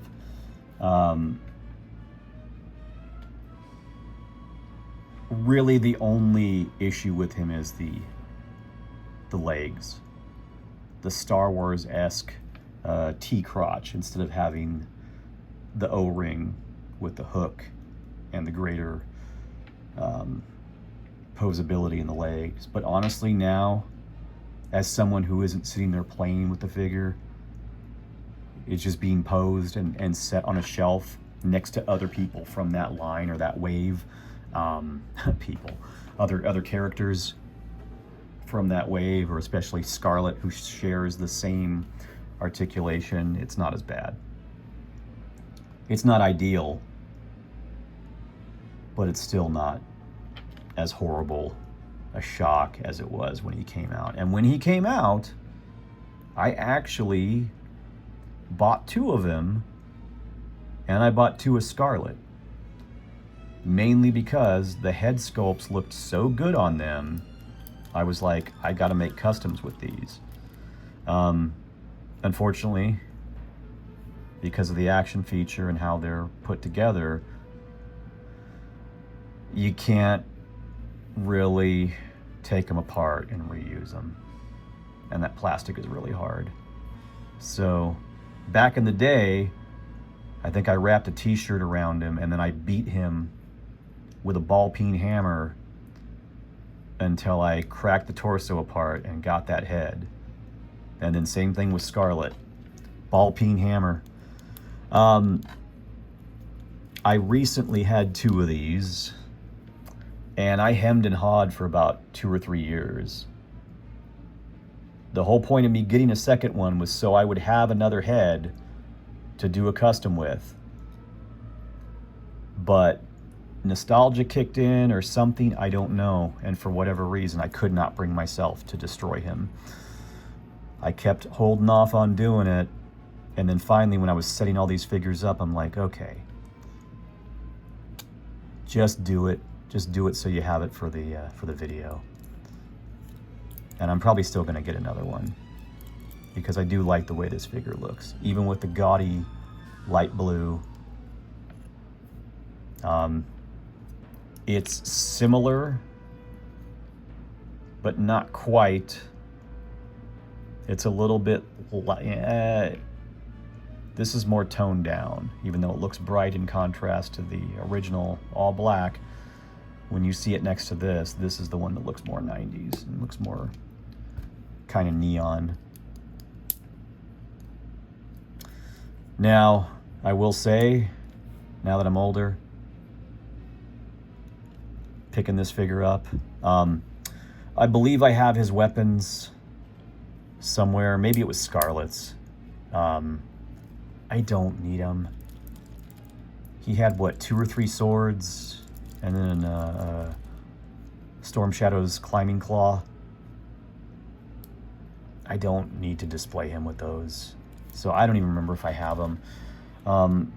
I picked up a bunch of extra weapons from Joe vs. Cobra and Spy Troops. I blew about $100 on all these extra weapons, but I got so many extra swords in silver and black that I decked out all my Ninja Force guys with. And again, this Uzi in silver, matching that, it goes together. And this action feature is like ridiculously addictive. That's just fun. I don't know why. And he gets reused. We'll come back to that. So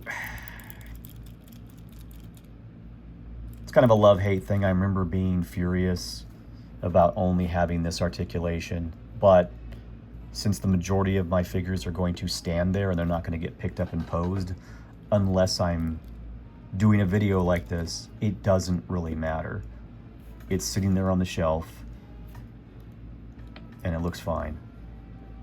And again, he's back to being mostly black. He's back to having, you know, a minimalist face.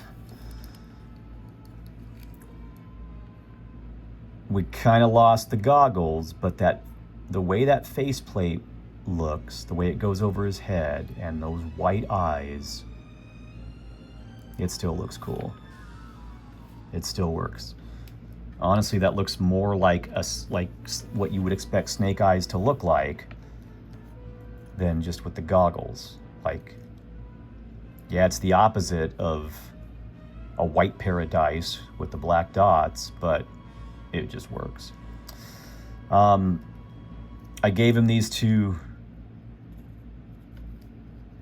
knives because they look similar to these, just without the cutouts in them, but they do look pretty good. I wish I had stripped off more of the silver paint on this one and just made him all black, just to get back to the feel of 82 and 83 Snake Eyes, because I feel like that would just work with that head. There's something about it. It almost reminds me of when they would show his face in shadow when he was like on fire and it burned up his costume and he was just pummeling Dr. Venom, and all you could see was his face in shadow and his eyes. Like there's just something really cool and like almost more lethal and scary about him. This one's completely obscured. This one you've got the hint of a face, of eyes, but just eyes. No nose, no mouth, nothing, just blank. It's like just a shadow coming at you with just these blazing, angry white eyes. And I guess they would just be lenses over his eyes or on the mask itself. I don't know. They're a little bit bigger on this one. Like they painted more around the detail of the mold. I think I like this better, but this still looks cool. So with this one, again, oh wait, not this one here. It's still a cool looking figure. I am like not easily amused now, but as I've gotten older and found more important things to stress out about and get angry about, just some of the details on a figure that don't fit what I thought I wanted at the time aren't as big a deal anymore. And I'm just happy to have the thing in my possession again, in as good a shape as it is. So when we look at his file card, they have him listed as codename Snake Eyes, and rather than Commando, we've got Covert Mission Specialist. I don't like that as much. That doesn't work as well. I liked the Commando. Simple. Covert Mission Specialist sounds like when they make up stuff, make up titles. You know, maybe it would be a one-off for one specific mission, but I don't like it. And it reminds me of like the stupid title they gave Worf when he showed up on Deep Space Nine. He's a commander, and he's Deep Space Nine's new strategic operations specialist or some garbage, whatever it was. It's like, you know what? No.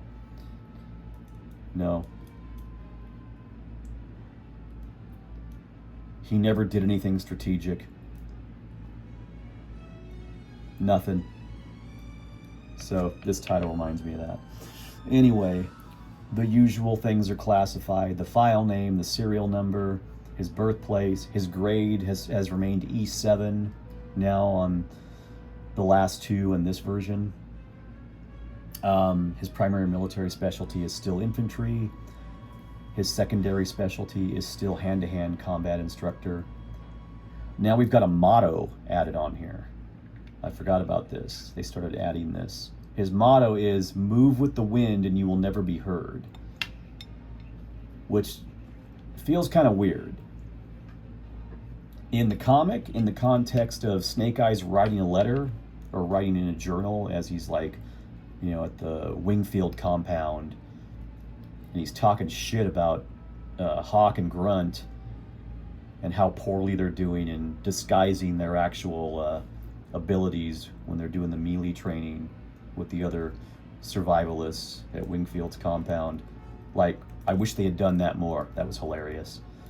We don't really see that again until the final issue when he writes the letter to Sean. And I wish there had been more of that. It didn't need to be every issue, but at least once a year, or maybe as a backup story in the yearbooks. I wish we'd got more yearbooks too. We only got, what, 3 of them? Yeah. I love the yearbooks. That one with a Tony Salmon's backup story, where they stop off at that convenience store. He gets dropped off. It reminds me of the beginning of Cowboy Bebop, the movie, where he just wanders in to a holdup. Now, Spike and Jet do it on purpose because they're after those bounties, but the whole fighting in a convenience store and using various things as weapons is pretty hilarious. Plus, Snake Eyes goes full Ash on Ripley and tries to deep throat choke out a man with a rolled up magazine. I don't even remember if it was porn, like in Alien. Probably was. I'm gonna pretend it was.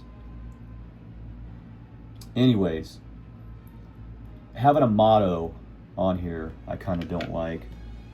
When you get a quote at the end of the file card, that's one thing. When you get, you know, Major Blood's bad poetry, that's another thing, but it's still good. And we got a pink file card. And what has to be, that's really unflattering, the way his face looks in that. Ugh. I'm not going to try to read it off the file card, though, because sometimes these are really blurry. And I had that problem with my Sky Patrol video, trying to read stuff and then not realizing that on a lot of these, they've gone through the trouble to actually type the whole thing out for you. So, Snake Eyes excelled in long-range recon patrols and high-risk covert missions in Southeast Asia. I like that they're doing the callback to the LERP thing, and they keep mentioning Southeast Asia, but they're not really expanding on it. His success was based on his ability to use everything from trees to fog when making himself virtually invisible, even to skilled Cobra ninjas. Ugh.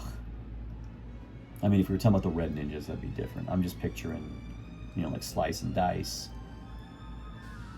and the later tackier looking Night Creepers. He perfected his mystical martial arts techniques with the same ninja clan that trained Storm Shadow. Again, they've almost used that same wording. I don't know if this is still Larry Hama doing it or if it's just people copy pasting and tweaking things based on what the toy does. Snake Eyes was living a self-disciplined, tranquil life in the High Sierras when Hawk recruited him for the G.I. Joe team. Since then, he has proven himself an invaluable asset to the Ninja Force and one of the fiercest fighting menaces against all Cobra legions. And then they do this thing that I'm not going to go into, where they number off a bunch of sculpted details on the figure and make up things about it. Mitsubishi escape flares, Toronoko plastique charges. I'm not reading that. I'm not pointing that out. Some of the stuff looks highly detailed and it is identifiable as that. Some of the other stuff is this is just generic tech detail or smoke bombs or whatever. And if it's not a loose item that they can hold or store on their backpack, it's just not the same. Earlier versions of Snake Eyes' packaging, this is variations, did not have the small parts warning printed on the card. Okay, whatever. There's no mold difference on him. I wish there was, because Scarlet, her neck comes in two different molds. One is a swivel like this that goes side to side, and one is a ball joint that looks up and down. And after some trial and error, I learned how to identify them. It's really hard in pictures, but you can do it once you know what to look for and you have it in hand, and you can kind of position the figure like the other person photographed it and go, okay, I'm pretty certain this one is ball jointed. Look at the neck, look at the joint, look at the torso, the way the neck is cut, I don't know. I could show you, but we're not talking about Scarlet right now. We're talking about Snake Eyes. But again, my point is, unfortunately, we did not get a ball jointed neck for him, which would have been even better. But again, a little bit of black electrical tape, which you can just barely tell the sheen is a little bit different. I don't know if you can see the line of it there, but I could turn his head side to side if I wanted to. I feel like it's going to catch the electrical tape though and start to dislodge it or wrinkle it. And again, the main thing I was concerned about was just his head being securely on there and being able to move a little bit, giving him the illusion of still having full articulation. But I like that he can look up at least. I could turn his head, but like I said, well, there, I turned it. It didn't hurt anything. I turned it back, it didn't hurt anything. But I would imagine when it's like 97 degrees like it is now, and that adhesive gets softer, you know, moving that around, wiggling it around is just gonna dislodge that, wrinkle it, crease it weird, and I'm gonna have to redo it. And it was, I think I've only got one layer wrapped around because I wanted it to just be tight enough that it would hold position, but not leave a gap when I try to screw him back together. But again, this head, man, it's tough. It's gonna be tough ranking these because I really like this head. This is such a cool, just vicious wraith-like head. It's so awesome. Snake Eyes actually has eyes. I don't think we see anything like that until the movie line after the 25th line, where there was one that had a flip-up visor. And I think on one release of it, they didn't even paint the face underneath. And then on another one, I think they painted the eyes. I know I had one or two that I got for parts for customs, but again, all that stuff's gone now. But just having him be able to lunge forward, to have all this extra articulation that this one didn't, and not have that blue on him, just again, validates the figure a little bit more, validates that head, makes it seem more okay to like it when this one is just built around, you know, superpowers, Batman action feature kinda. That's still very addicting. I love that noise. So at some point, I think I will get another one of these, and I will probably paint all the blue, maybe make it a dark gray. Again, just to have an additional version of that mold. In the comic, he was mostly black and gray. I think it was probably blue a couple of times. I'm kind of remembering the cover to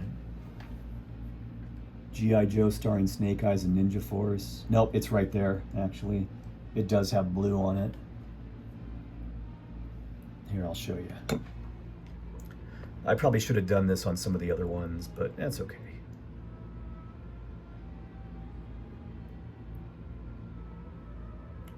Look at how small the G.I. Joe logo is. G.I. Joe starring Snake Eyes and Ninja Force with that goddamn saw blade. But it's kitschy. I like it. I'm not mad about it anymore.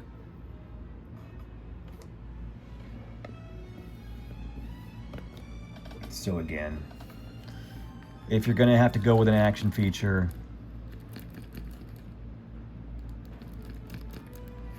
that's not the worst way to go about it. Now Scarlet, having the same limitation and only being able to kick is frustrating. Especially since it's really hard to get her to stand because she'll flop forward. At least his action feature, if you don't want to use it, doesn't affect how the figure stands. Was this one? No, that one's tight enough. The next one, I did have to add some plumber's tape because he just would not stay on there. It was just too loose. This one here, again, silly action feature, but this added, and we'll get to that. We'll go over that. He's gonna have his own moment in the sun here, as it were. And we'll show that off. But it's still pretty cool. And even though that bright purple isn't my first choice. I like the silver on him. Whoa, man, you gotta stand up for yourself. I still like the color change gimmick. So yeah, guess who's next? Guess who's back? We're gonna bookend the Snake Eyes releases, going back to almost the same thing as version 1 and version 1.5, just with something slightly tweaked. As you would expect for body construction, Snake Eyes version 5's body is entirely original. No parts were taken from other figures. The mold was reused in 1994 to create Shadow Ninja Snake Eyes version 6. Like all the Ninja Force figures, Snake Eyes' body was designed with a real ninja move. Snake Eyes' legs could be squeezed together, causing his arms to make a chopping motion, as we've described. And it's fun. Damn it, it's fun. Yes, it's basically the same figure as this one, but with one, I wouldn't say minor difference. Something's very similar to Zartan, but no sunlight involved, more temperature changing. So I'm not gonna make you sit through this guy without showing off what he does. So why do I have two glasses here? This one's hot water, this one's ice cold water, and we're gonna show off what 1994 Snake Eyes version 6 does that sets him apart from the last one. This is series 13. Snake Eyes version 6 was released carded in the 13th series, 1994, end of the line, as part of the Shadow Ninjas subset. The Shadow Ninjas figures were numbered 37 through 42. Snake Eyes was number 37. Snake Eyes version 6 was discontinued in 1994. You know what else was discontinued in 1994? The entire line, unfortunately. So that's sad, because it was the end of an era.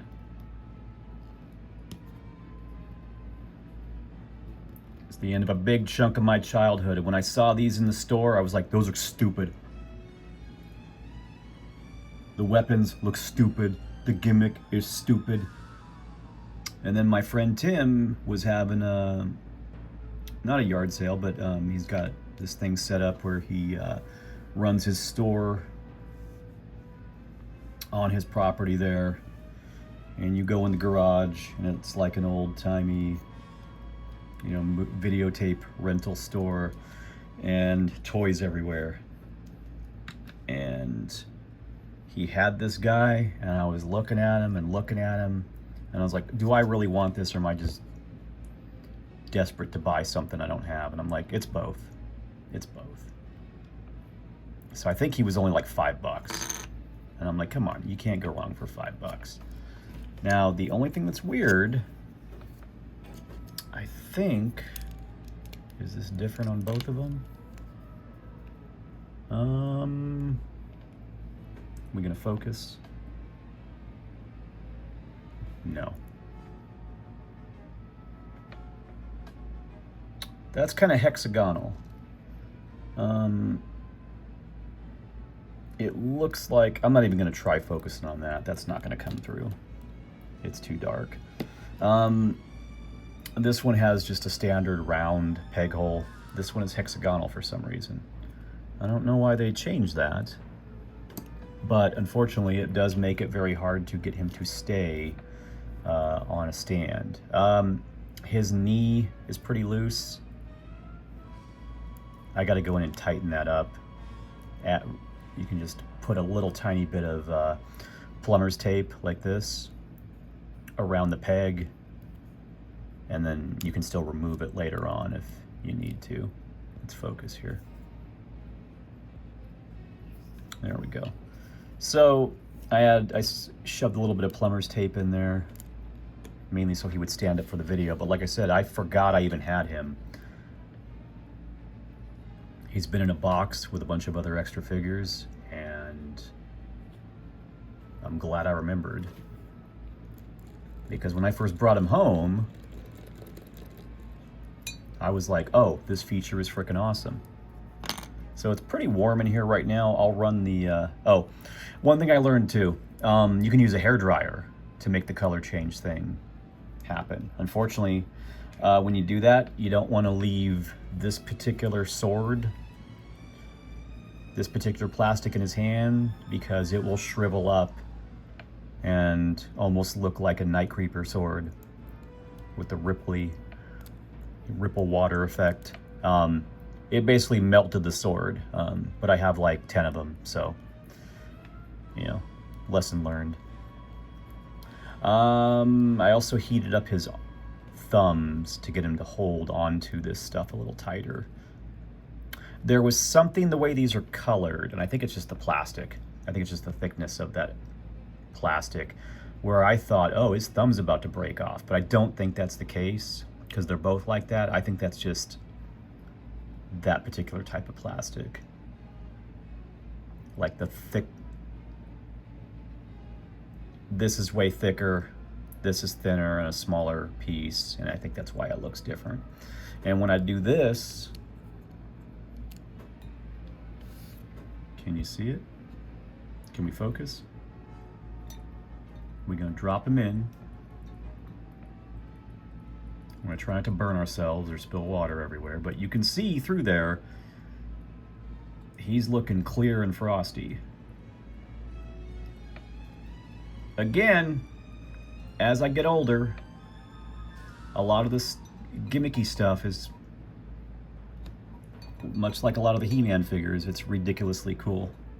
I'm gonna leave him in there for a second while I let's put something down so we don't drip water all over the place. There. Okay, so let's take him out. Why is that cool? I don't know. It just is.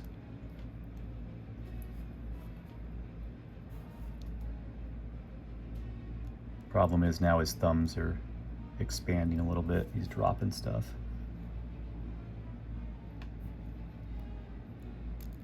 There. Put that back. Like, I don't know. That's kind of cool.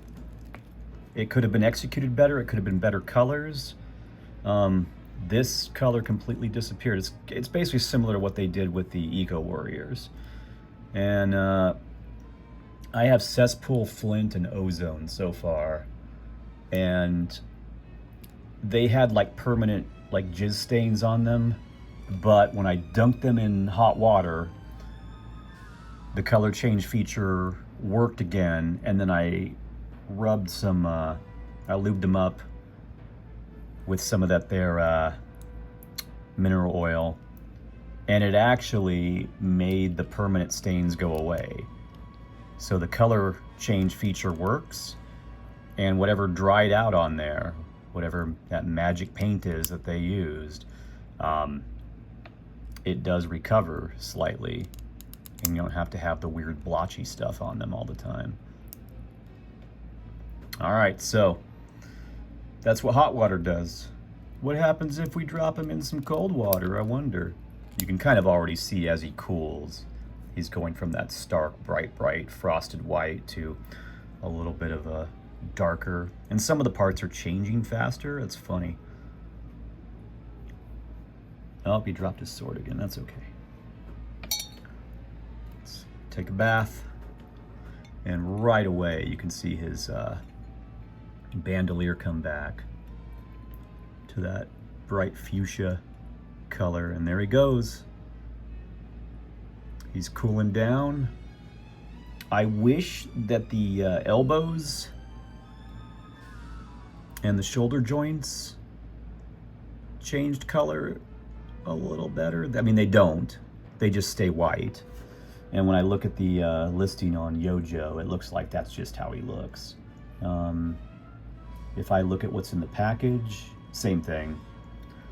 So the softer plastic or whatever the elbows are made out of, that kind of nylon material, The elbows and the shoulders are made out of don't color change. So they just made a choice to mold them in white, and that's okay. You got to pick one or the other. It's going to stand out either way. Oh, look at that. So I didn't submerge him all the way, and half his head is still white. We'll put him in upside down for a moment. Let's see, let's find his foot stand and his sword. There we go. So again, it's a dumb feature, but I like it. Mainly because it still works. Now, did I like it when it came out? When I was a surly, what the hell was I? 19-year-old? No, 20-year-old. So I would have turned 20 that year. And I did not care for this at all. But again,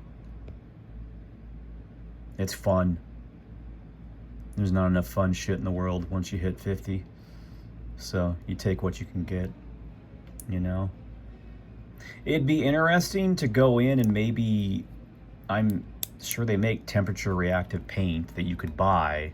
It'd be interesting to go through and repaint him, you know, kind of give him some additional colors similar to the version before it, but it doesn't really need it. When he goes to his neutral charcoal gray color, he still looks cool. I do wish they had maybe painted more silver. Maybe that wasn't because of the oops, yeah, that knee, I gotta take that apart and fix that. But I don't know if that was a cost-cutting measure, just because maybe the plastic cost more to produce and they didn't want to waste more money on paint apps. But there's so many later figures in the 90s that had unpainted details. And it kind of sucks, because you've got like the, 85 wave, where like, you know, Flint's suspenders and belt are a completely different color, and his belt buckles are painted, and his shotgun shells are painted. The epaulets on his shirt are painted. Like everything. And then you get later on and it's just, they just start leaving details off. And that's some bullshit. But again, for what it is and for what I paid for it, and the fact that it rounds out the vintage original Snake Eyes versions, I'm pretty happy with it. So again, if for some reason you were thinking, I don't collect that, I don't want that, you know, if this changes your mind, great. If not, you got to live vicariously through me and see what it does and decide, yeah, I'm good, I don't need to see that again. But did you know he does that? So again, I wish he had more paint details on him. I wish this wasn't this really ugly, bright fuchsia color, but that's okay. They can't all be version 1.5 or version 2 or version 3 or version 4. They're trying to sell these toys. This is what they got to do. So again, he was discontinued in 94, and the reason for that being is everything was discontinued in 94.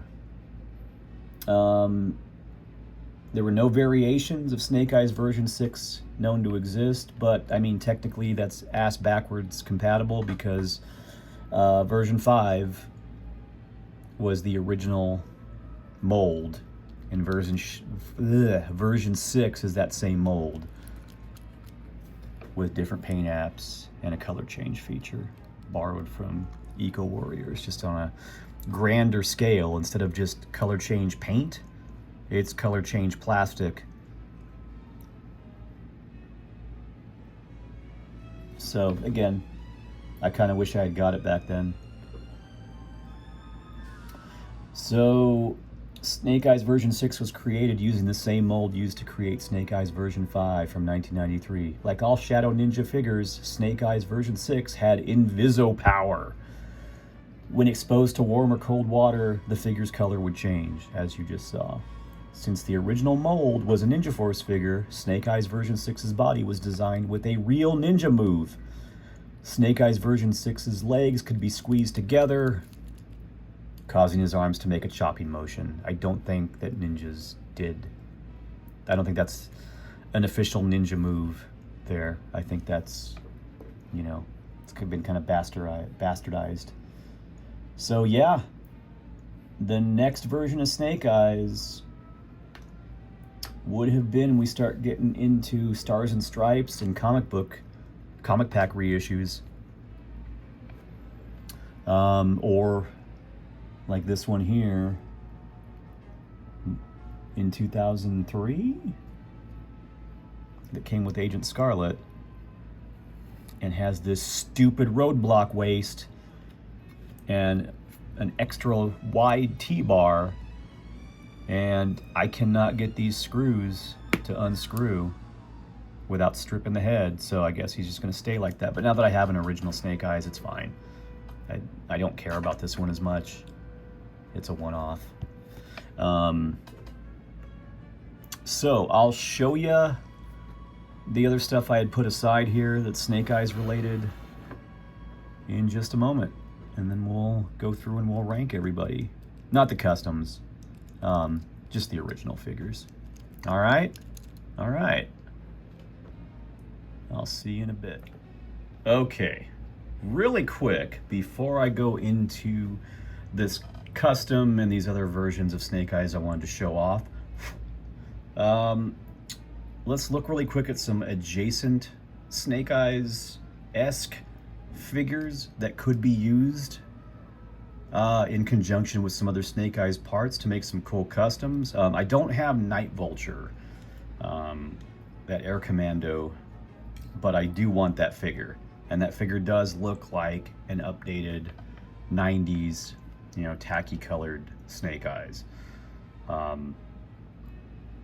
So at some point I'm gonna get that, just to see what I can do with them. I feel like Night Vulture would be a, oh, you know what? One more guy I forgot, kind of. There we go. Okay. So, I feel like some of these could work as Snake Eyes customs, and the reason that is because one of these bodies that I used that I never thought I would give a shit about, that I got, and I was like, okay, yeah, this is awesome. And we'll get to that. There is a Fun School figure called Street Hawk, the man, the machine, based on this TV show. And they recolored the Ram in black, and it came with two different figures at different times. One was Target, all in black and silver, I think.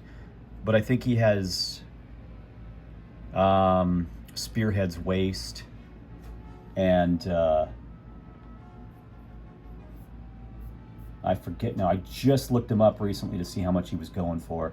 There's a Snake Eyes figure that's got gray on him. Or no, he's got silver, actually. Hold on a second. Hold on. You know what? You know what?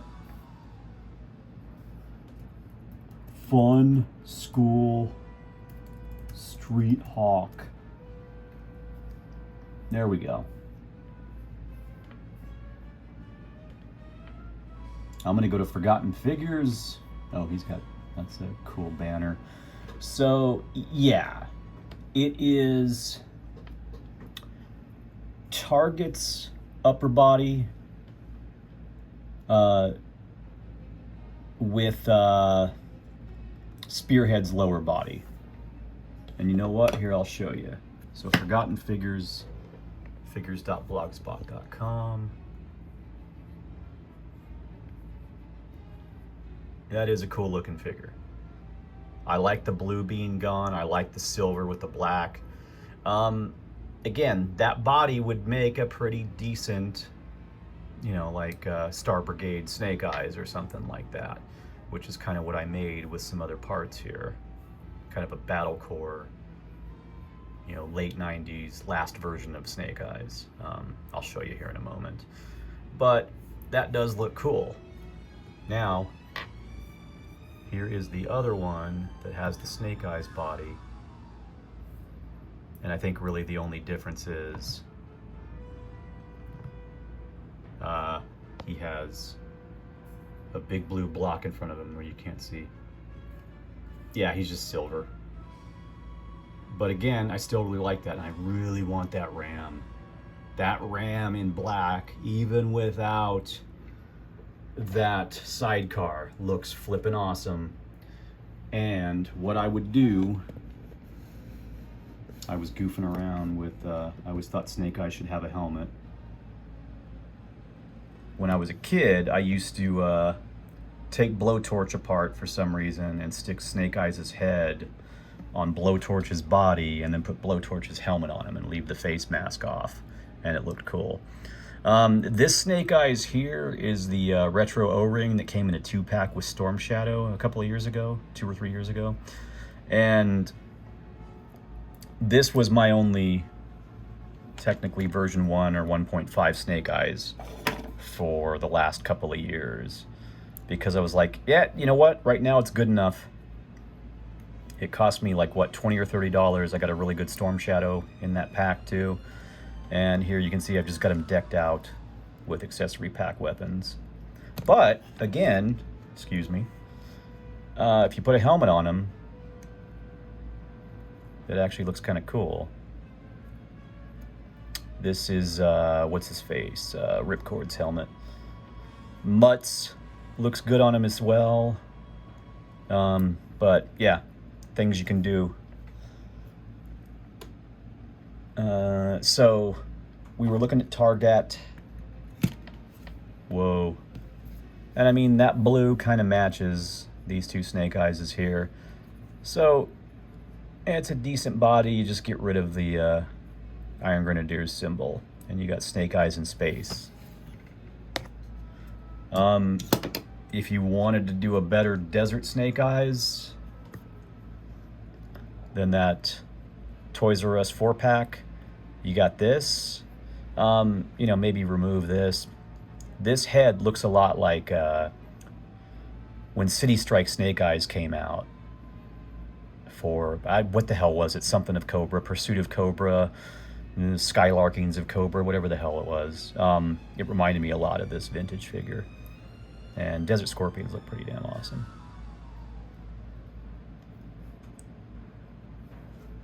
So again, this guy could have been a Dreadnought. You could swap a bunch of parts around, make some Road Warrior shit. All kinds of stuff. But again, you paint that head black, leave the goggles red, maybe either dye or replace this, what is it called, a Havelock, I think? That might look kind of cool. And we're going to get to my favorite here in a minute. Again, another Snake Eyes adjacent figure. You know, you put maybe version 2 or version 3's head on this one, or on the Night Force one if you've got money to burn. And he's all black and gray, and you've got like a, you know, a vintage City Strike Snake Eyes or something. Again, having the novelty of having a Joe fully masked, like him or Beachhead, was kind of cool. Or Jinx, you know. Or later on, when Storm Shadow joined the Joe team, having a character fully masked but being a good guy was kind of cool. That head is so damn big, though. Jesus. You know, you could maybe do something with his head. I don't know. He looks like a damn, I don't know, cast iron stove, something from the Gold Rush days. It's maybe not, huh? Maybe not. But another figure that's cool that probably doesn't get as much love as it could because of when it came out. What is this, 93? Beachhead? So, you know, yeah, the 86 Beachhead's a better figure, but this guy looks cool, even though it's just the lower half of Shockwave reused with new arms, chest, and head. That head looks really cool. And then if we're going to forgive 85 Snake Eyes for having visible lip syndrome, you know what? We can forgive this one. This just doesn't feel like Beachhead to me. It feels like either some kind of DEA guy or some kind of demolitions guy or a commando. So, you know, having this all in black or swapping some parts around or maybe using this head or Turkey Vulture's head, whatever the hell his name is, Night Vulture. You know, you make another updated Snake Eyes. And speaking of updated Snake Eyes, you know, this may go either way. This may not be your cup of tea, but I wanted to make like a sort of high-tech ninja, Astro Ninja version of Snake Eyes to kind of close out the line.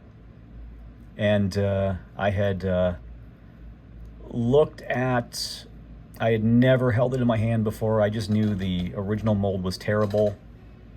Or yeah, the barbecue, the one that was all red and yellow, and the head was horrible.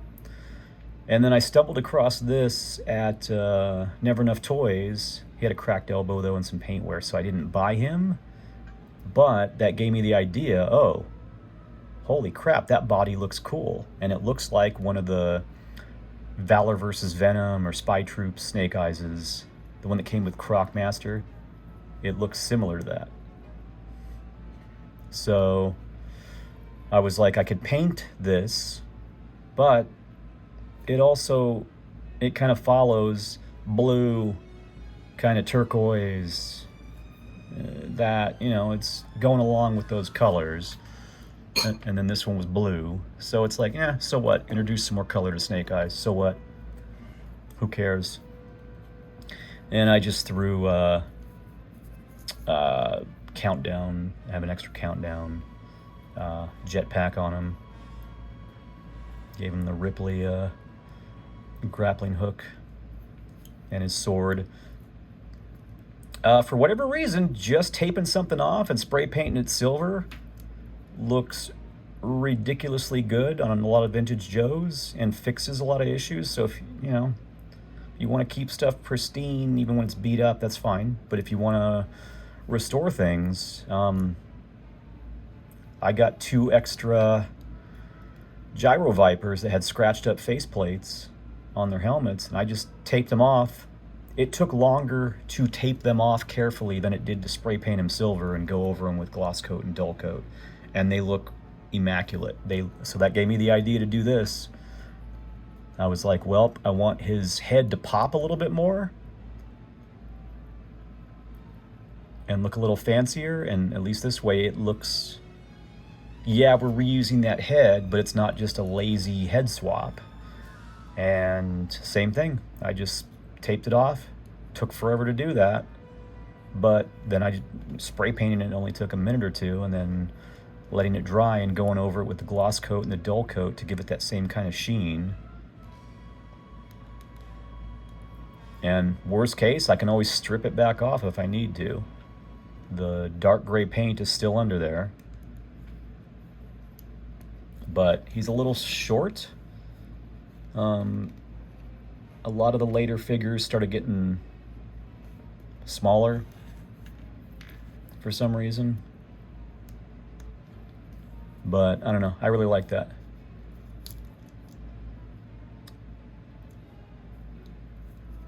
Maybe I'll get rid of the jetpack though.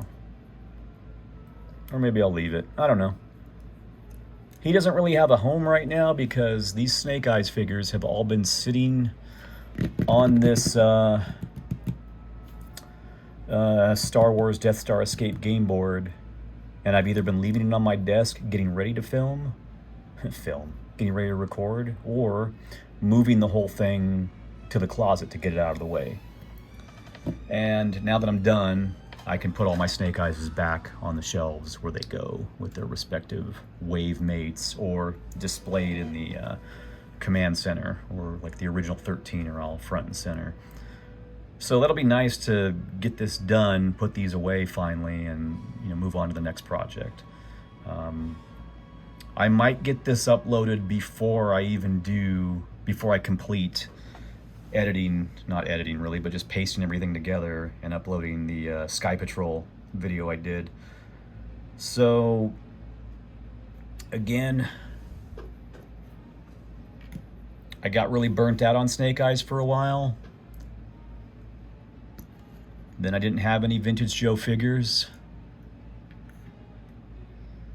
Then the 25th line came out, which was, so-so. Some stuff aged better than others. Some stuff was shite. But the first two versions of Snake Eyes that came out, that just reused the same body and just had different heads and different web gear, were really not that great. And it was kind of sad. And it didn't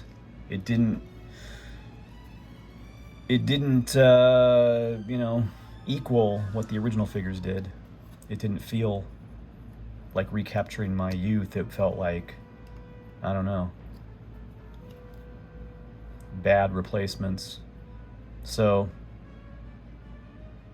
little by little, I started buying Vintage Joes again about 5 or 6 years ago, with the intent that sooner or later I would do some videos and see how it goes. And it took me a while to get around to it and build up the collection like I wanted, and clean up some vehicles and replace the decals. And I'm kind of behind on doing videos, but it's at least out of nowhere, it seems like. All this time went by, it kind of dragged, but now it's like, oh, I have these figures now. This is crazy. I did not think I would get these all. It's really hard finding stuff in good condition. And then after a while, little by little, you piece stuff together here and there, and before you know it, like, what the hell? Ugh, look at that stupid roadblock waist. It just does not fit. I thought about repainting his straps gray. I thought about replacing his waist with a vintage 1.5 waist, but again, I've got this reissue here that looks really nice, but more importantly, I actually finally have the original figure, which I never thought I would be able to get. So I think some of these are just going to go back in storage until I have more room. Again, the vintage figures are what counts. They get priority above all the rest of these, so yeah.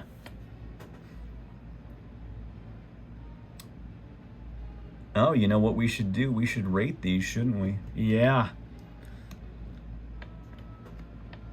So I'm gonna pause this for a second. I'm gonna turn the AC back on for a little bit, cool this room back down.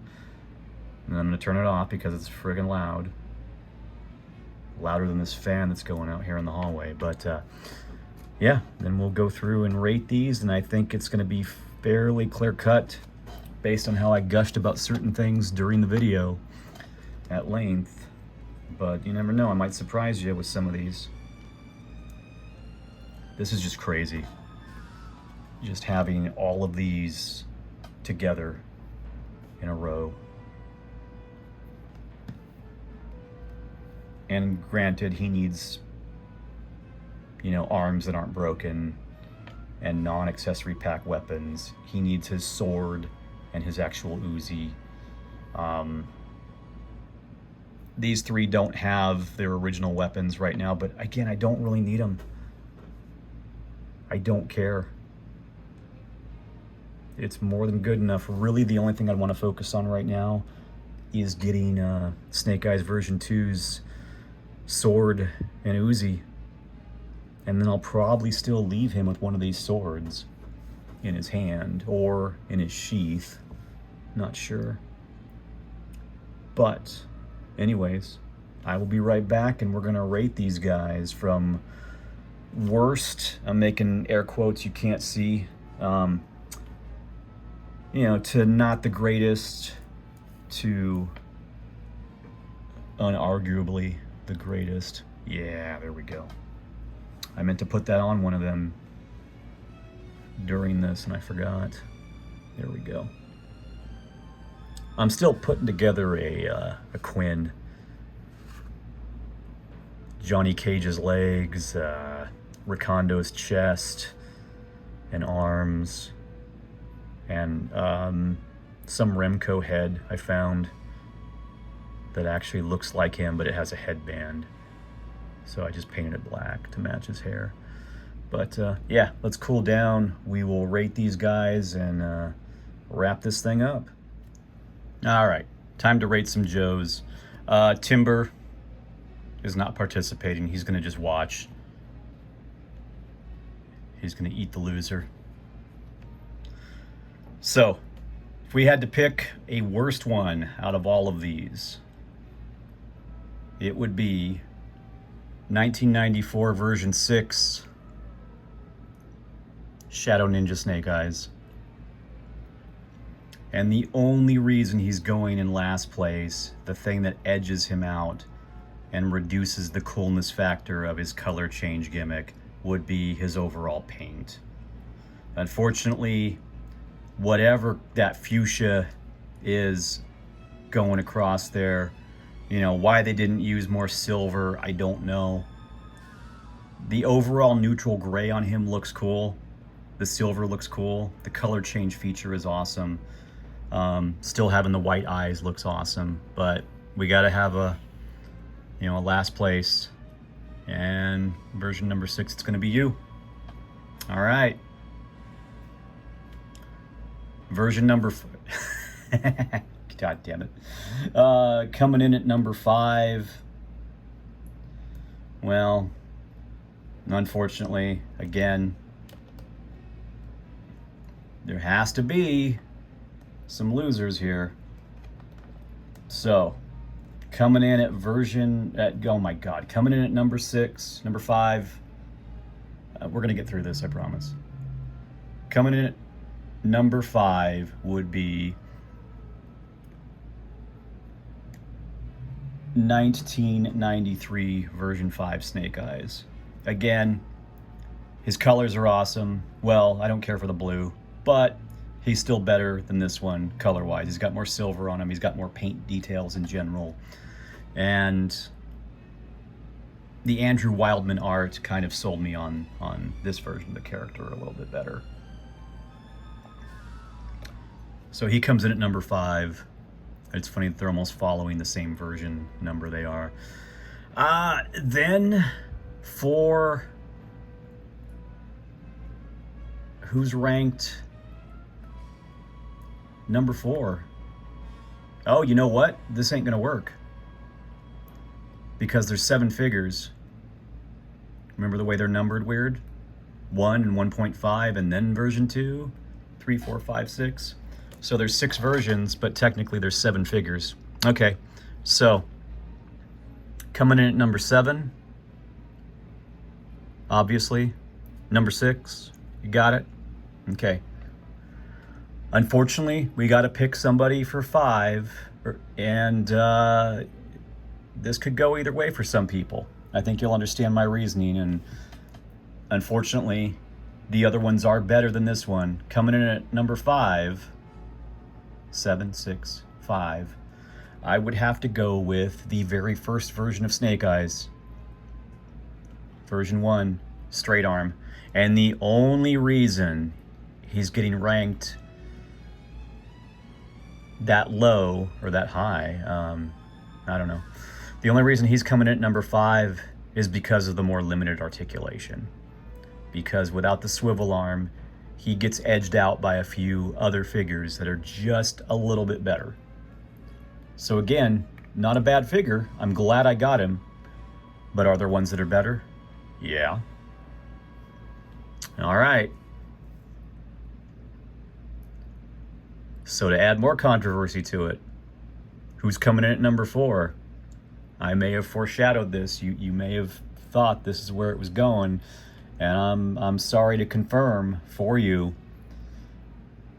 Coming in at number 4, unfortunately, it is going to be Snake Eyes version 2 from 1985. Again, somebody's got to be the bitch in these last remaining few. And unfortunately, the thing that edges him out of the competition is that visor, those lips, and that dad bod waist going on there. So that's kind of a grail figure for some people, getting him intact, complete. For me, am I glad I got him? Absolutely. He looks freaking awesome with the rest of that wave. Is he my favorite version of Snake Eyes? Well, obviously not, because he's coming in at number 4. All right. So at number 3, this is where it starts getting a little more difficult, because I like these last 3 for different reasons at different times, and depending on, you know, what vehicle or what other characters from that line I have set up or what I'm working on at the time. If I had to pick a number 3, which I do, who's going to be number 3 then? I think it would have to be, and again, we're going back to the numbers almost. Coming in at number 3 would be Snake Eyes version 3.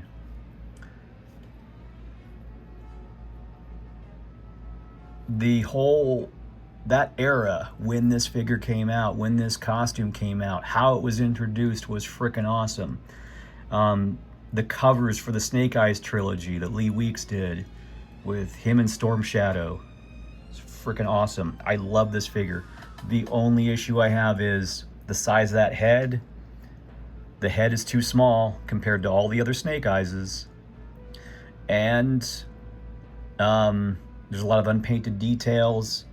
The knee pads, some of the gear on his right thigh, and those grenades, they should have been painted.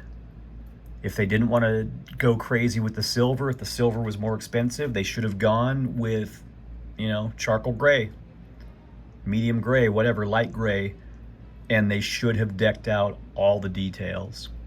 These straps that the swords the knives are mounted on, yeah, you can leave them black, but they would have looked better charcoal gray or something, you know?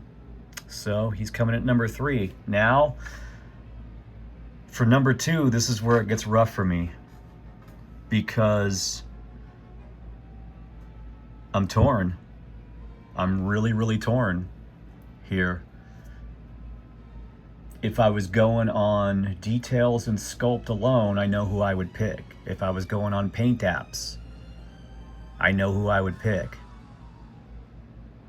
But one is going to edge the other one out just enough. And, you know, what does my heart tell me? Who's going to be number 2? I think that number 2 is going to have to be, drum roll, maybe I'll dub something in, I don't know. Yeah, number 2 is going to have to be 1991 version 4. I love this figure. I love the sculpt in general. The only thing that keeps it from being number 1 is the blue, some unpainted details, and the pants. The boy needed pants, not like football tights or whatever the hell he's wearing, and these weird things around his ankles. So looking at it overall, it's a freaking awesome figure. Obviously, I feel that this figure is better than this figure, which, you know, get me ostracized, if I could say the word right, ostracized from the Joe community. But, you know, I gotta go with my heart. So we're gonna end it there now. I mean, obviously, you know who number 1 is gonna be, and yeah, There he is. I'm glad I went with that. That's what my heart told me. Is it because he's my newest Snake Eyes? It could be. Is it because it's one of the most coveted ones I wanted for so long? Yeah, most likely. Is it because he's also complete? Maybe.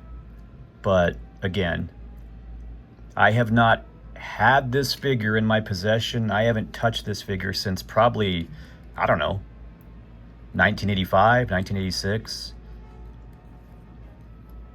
Because I'd probably gotten rid of a bunch of my Joes at my brother's yard sale to get money to buy Transformers and to go to the fair and blow it on video games. So him and Storm Shadow got sold. So did that version too. Or maybe this one broke and got lost. I don't know.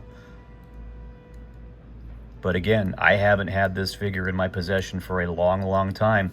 I've had figures sharing the same mold, but it's not the same, evidently. The reissue that came in the 2-pack with Storm Shadow was pretty damn close, and it looked really good. It was a nice kind of dull satiny color, and it was awesome having that figure in my hand, but part of me knew it wasn't real. It wasn't the same. And now that I got him, again,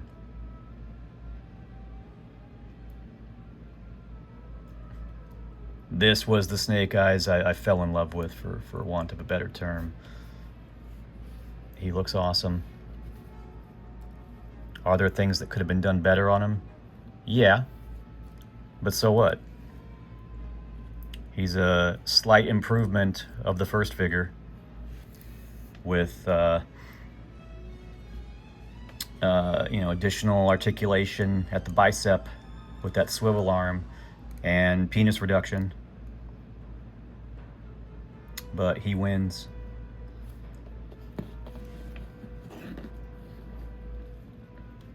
And Timber can go with him. So, as I've gotten older, there's a lot of Joe figures that I thought stunk when I was younger. And now that I'm older, maybe wiser. There's a lot of ones that I'm like more appreciative of. Here, let's put your award on you. So, yeah.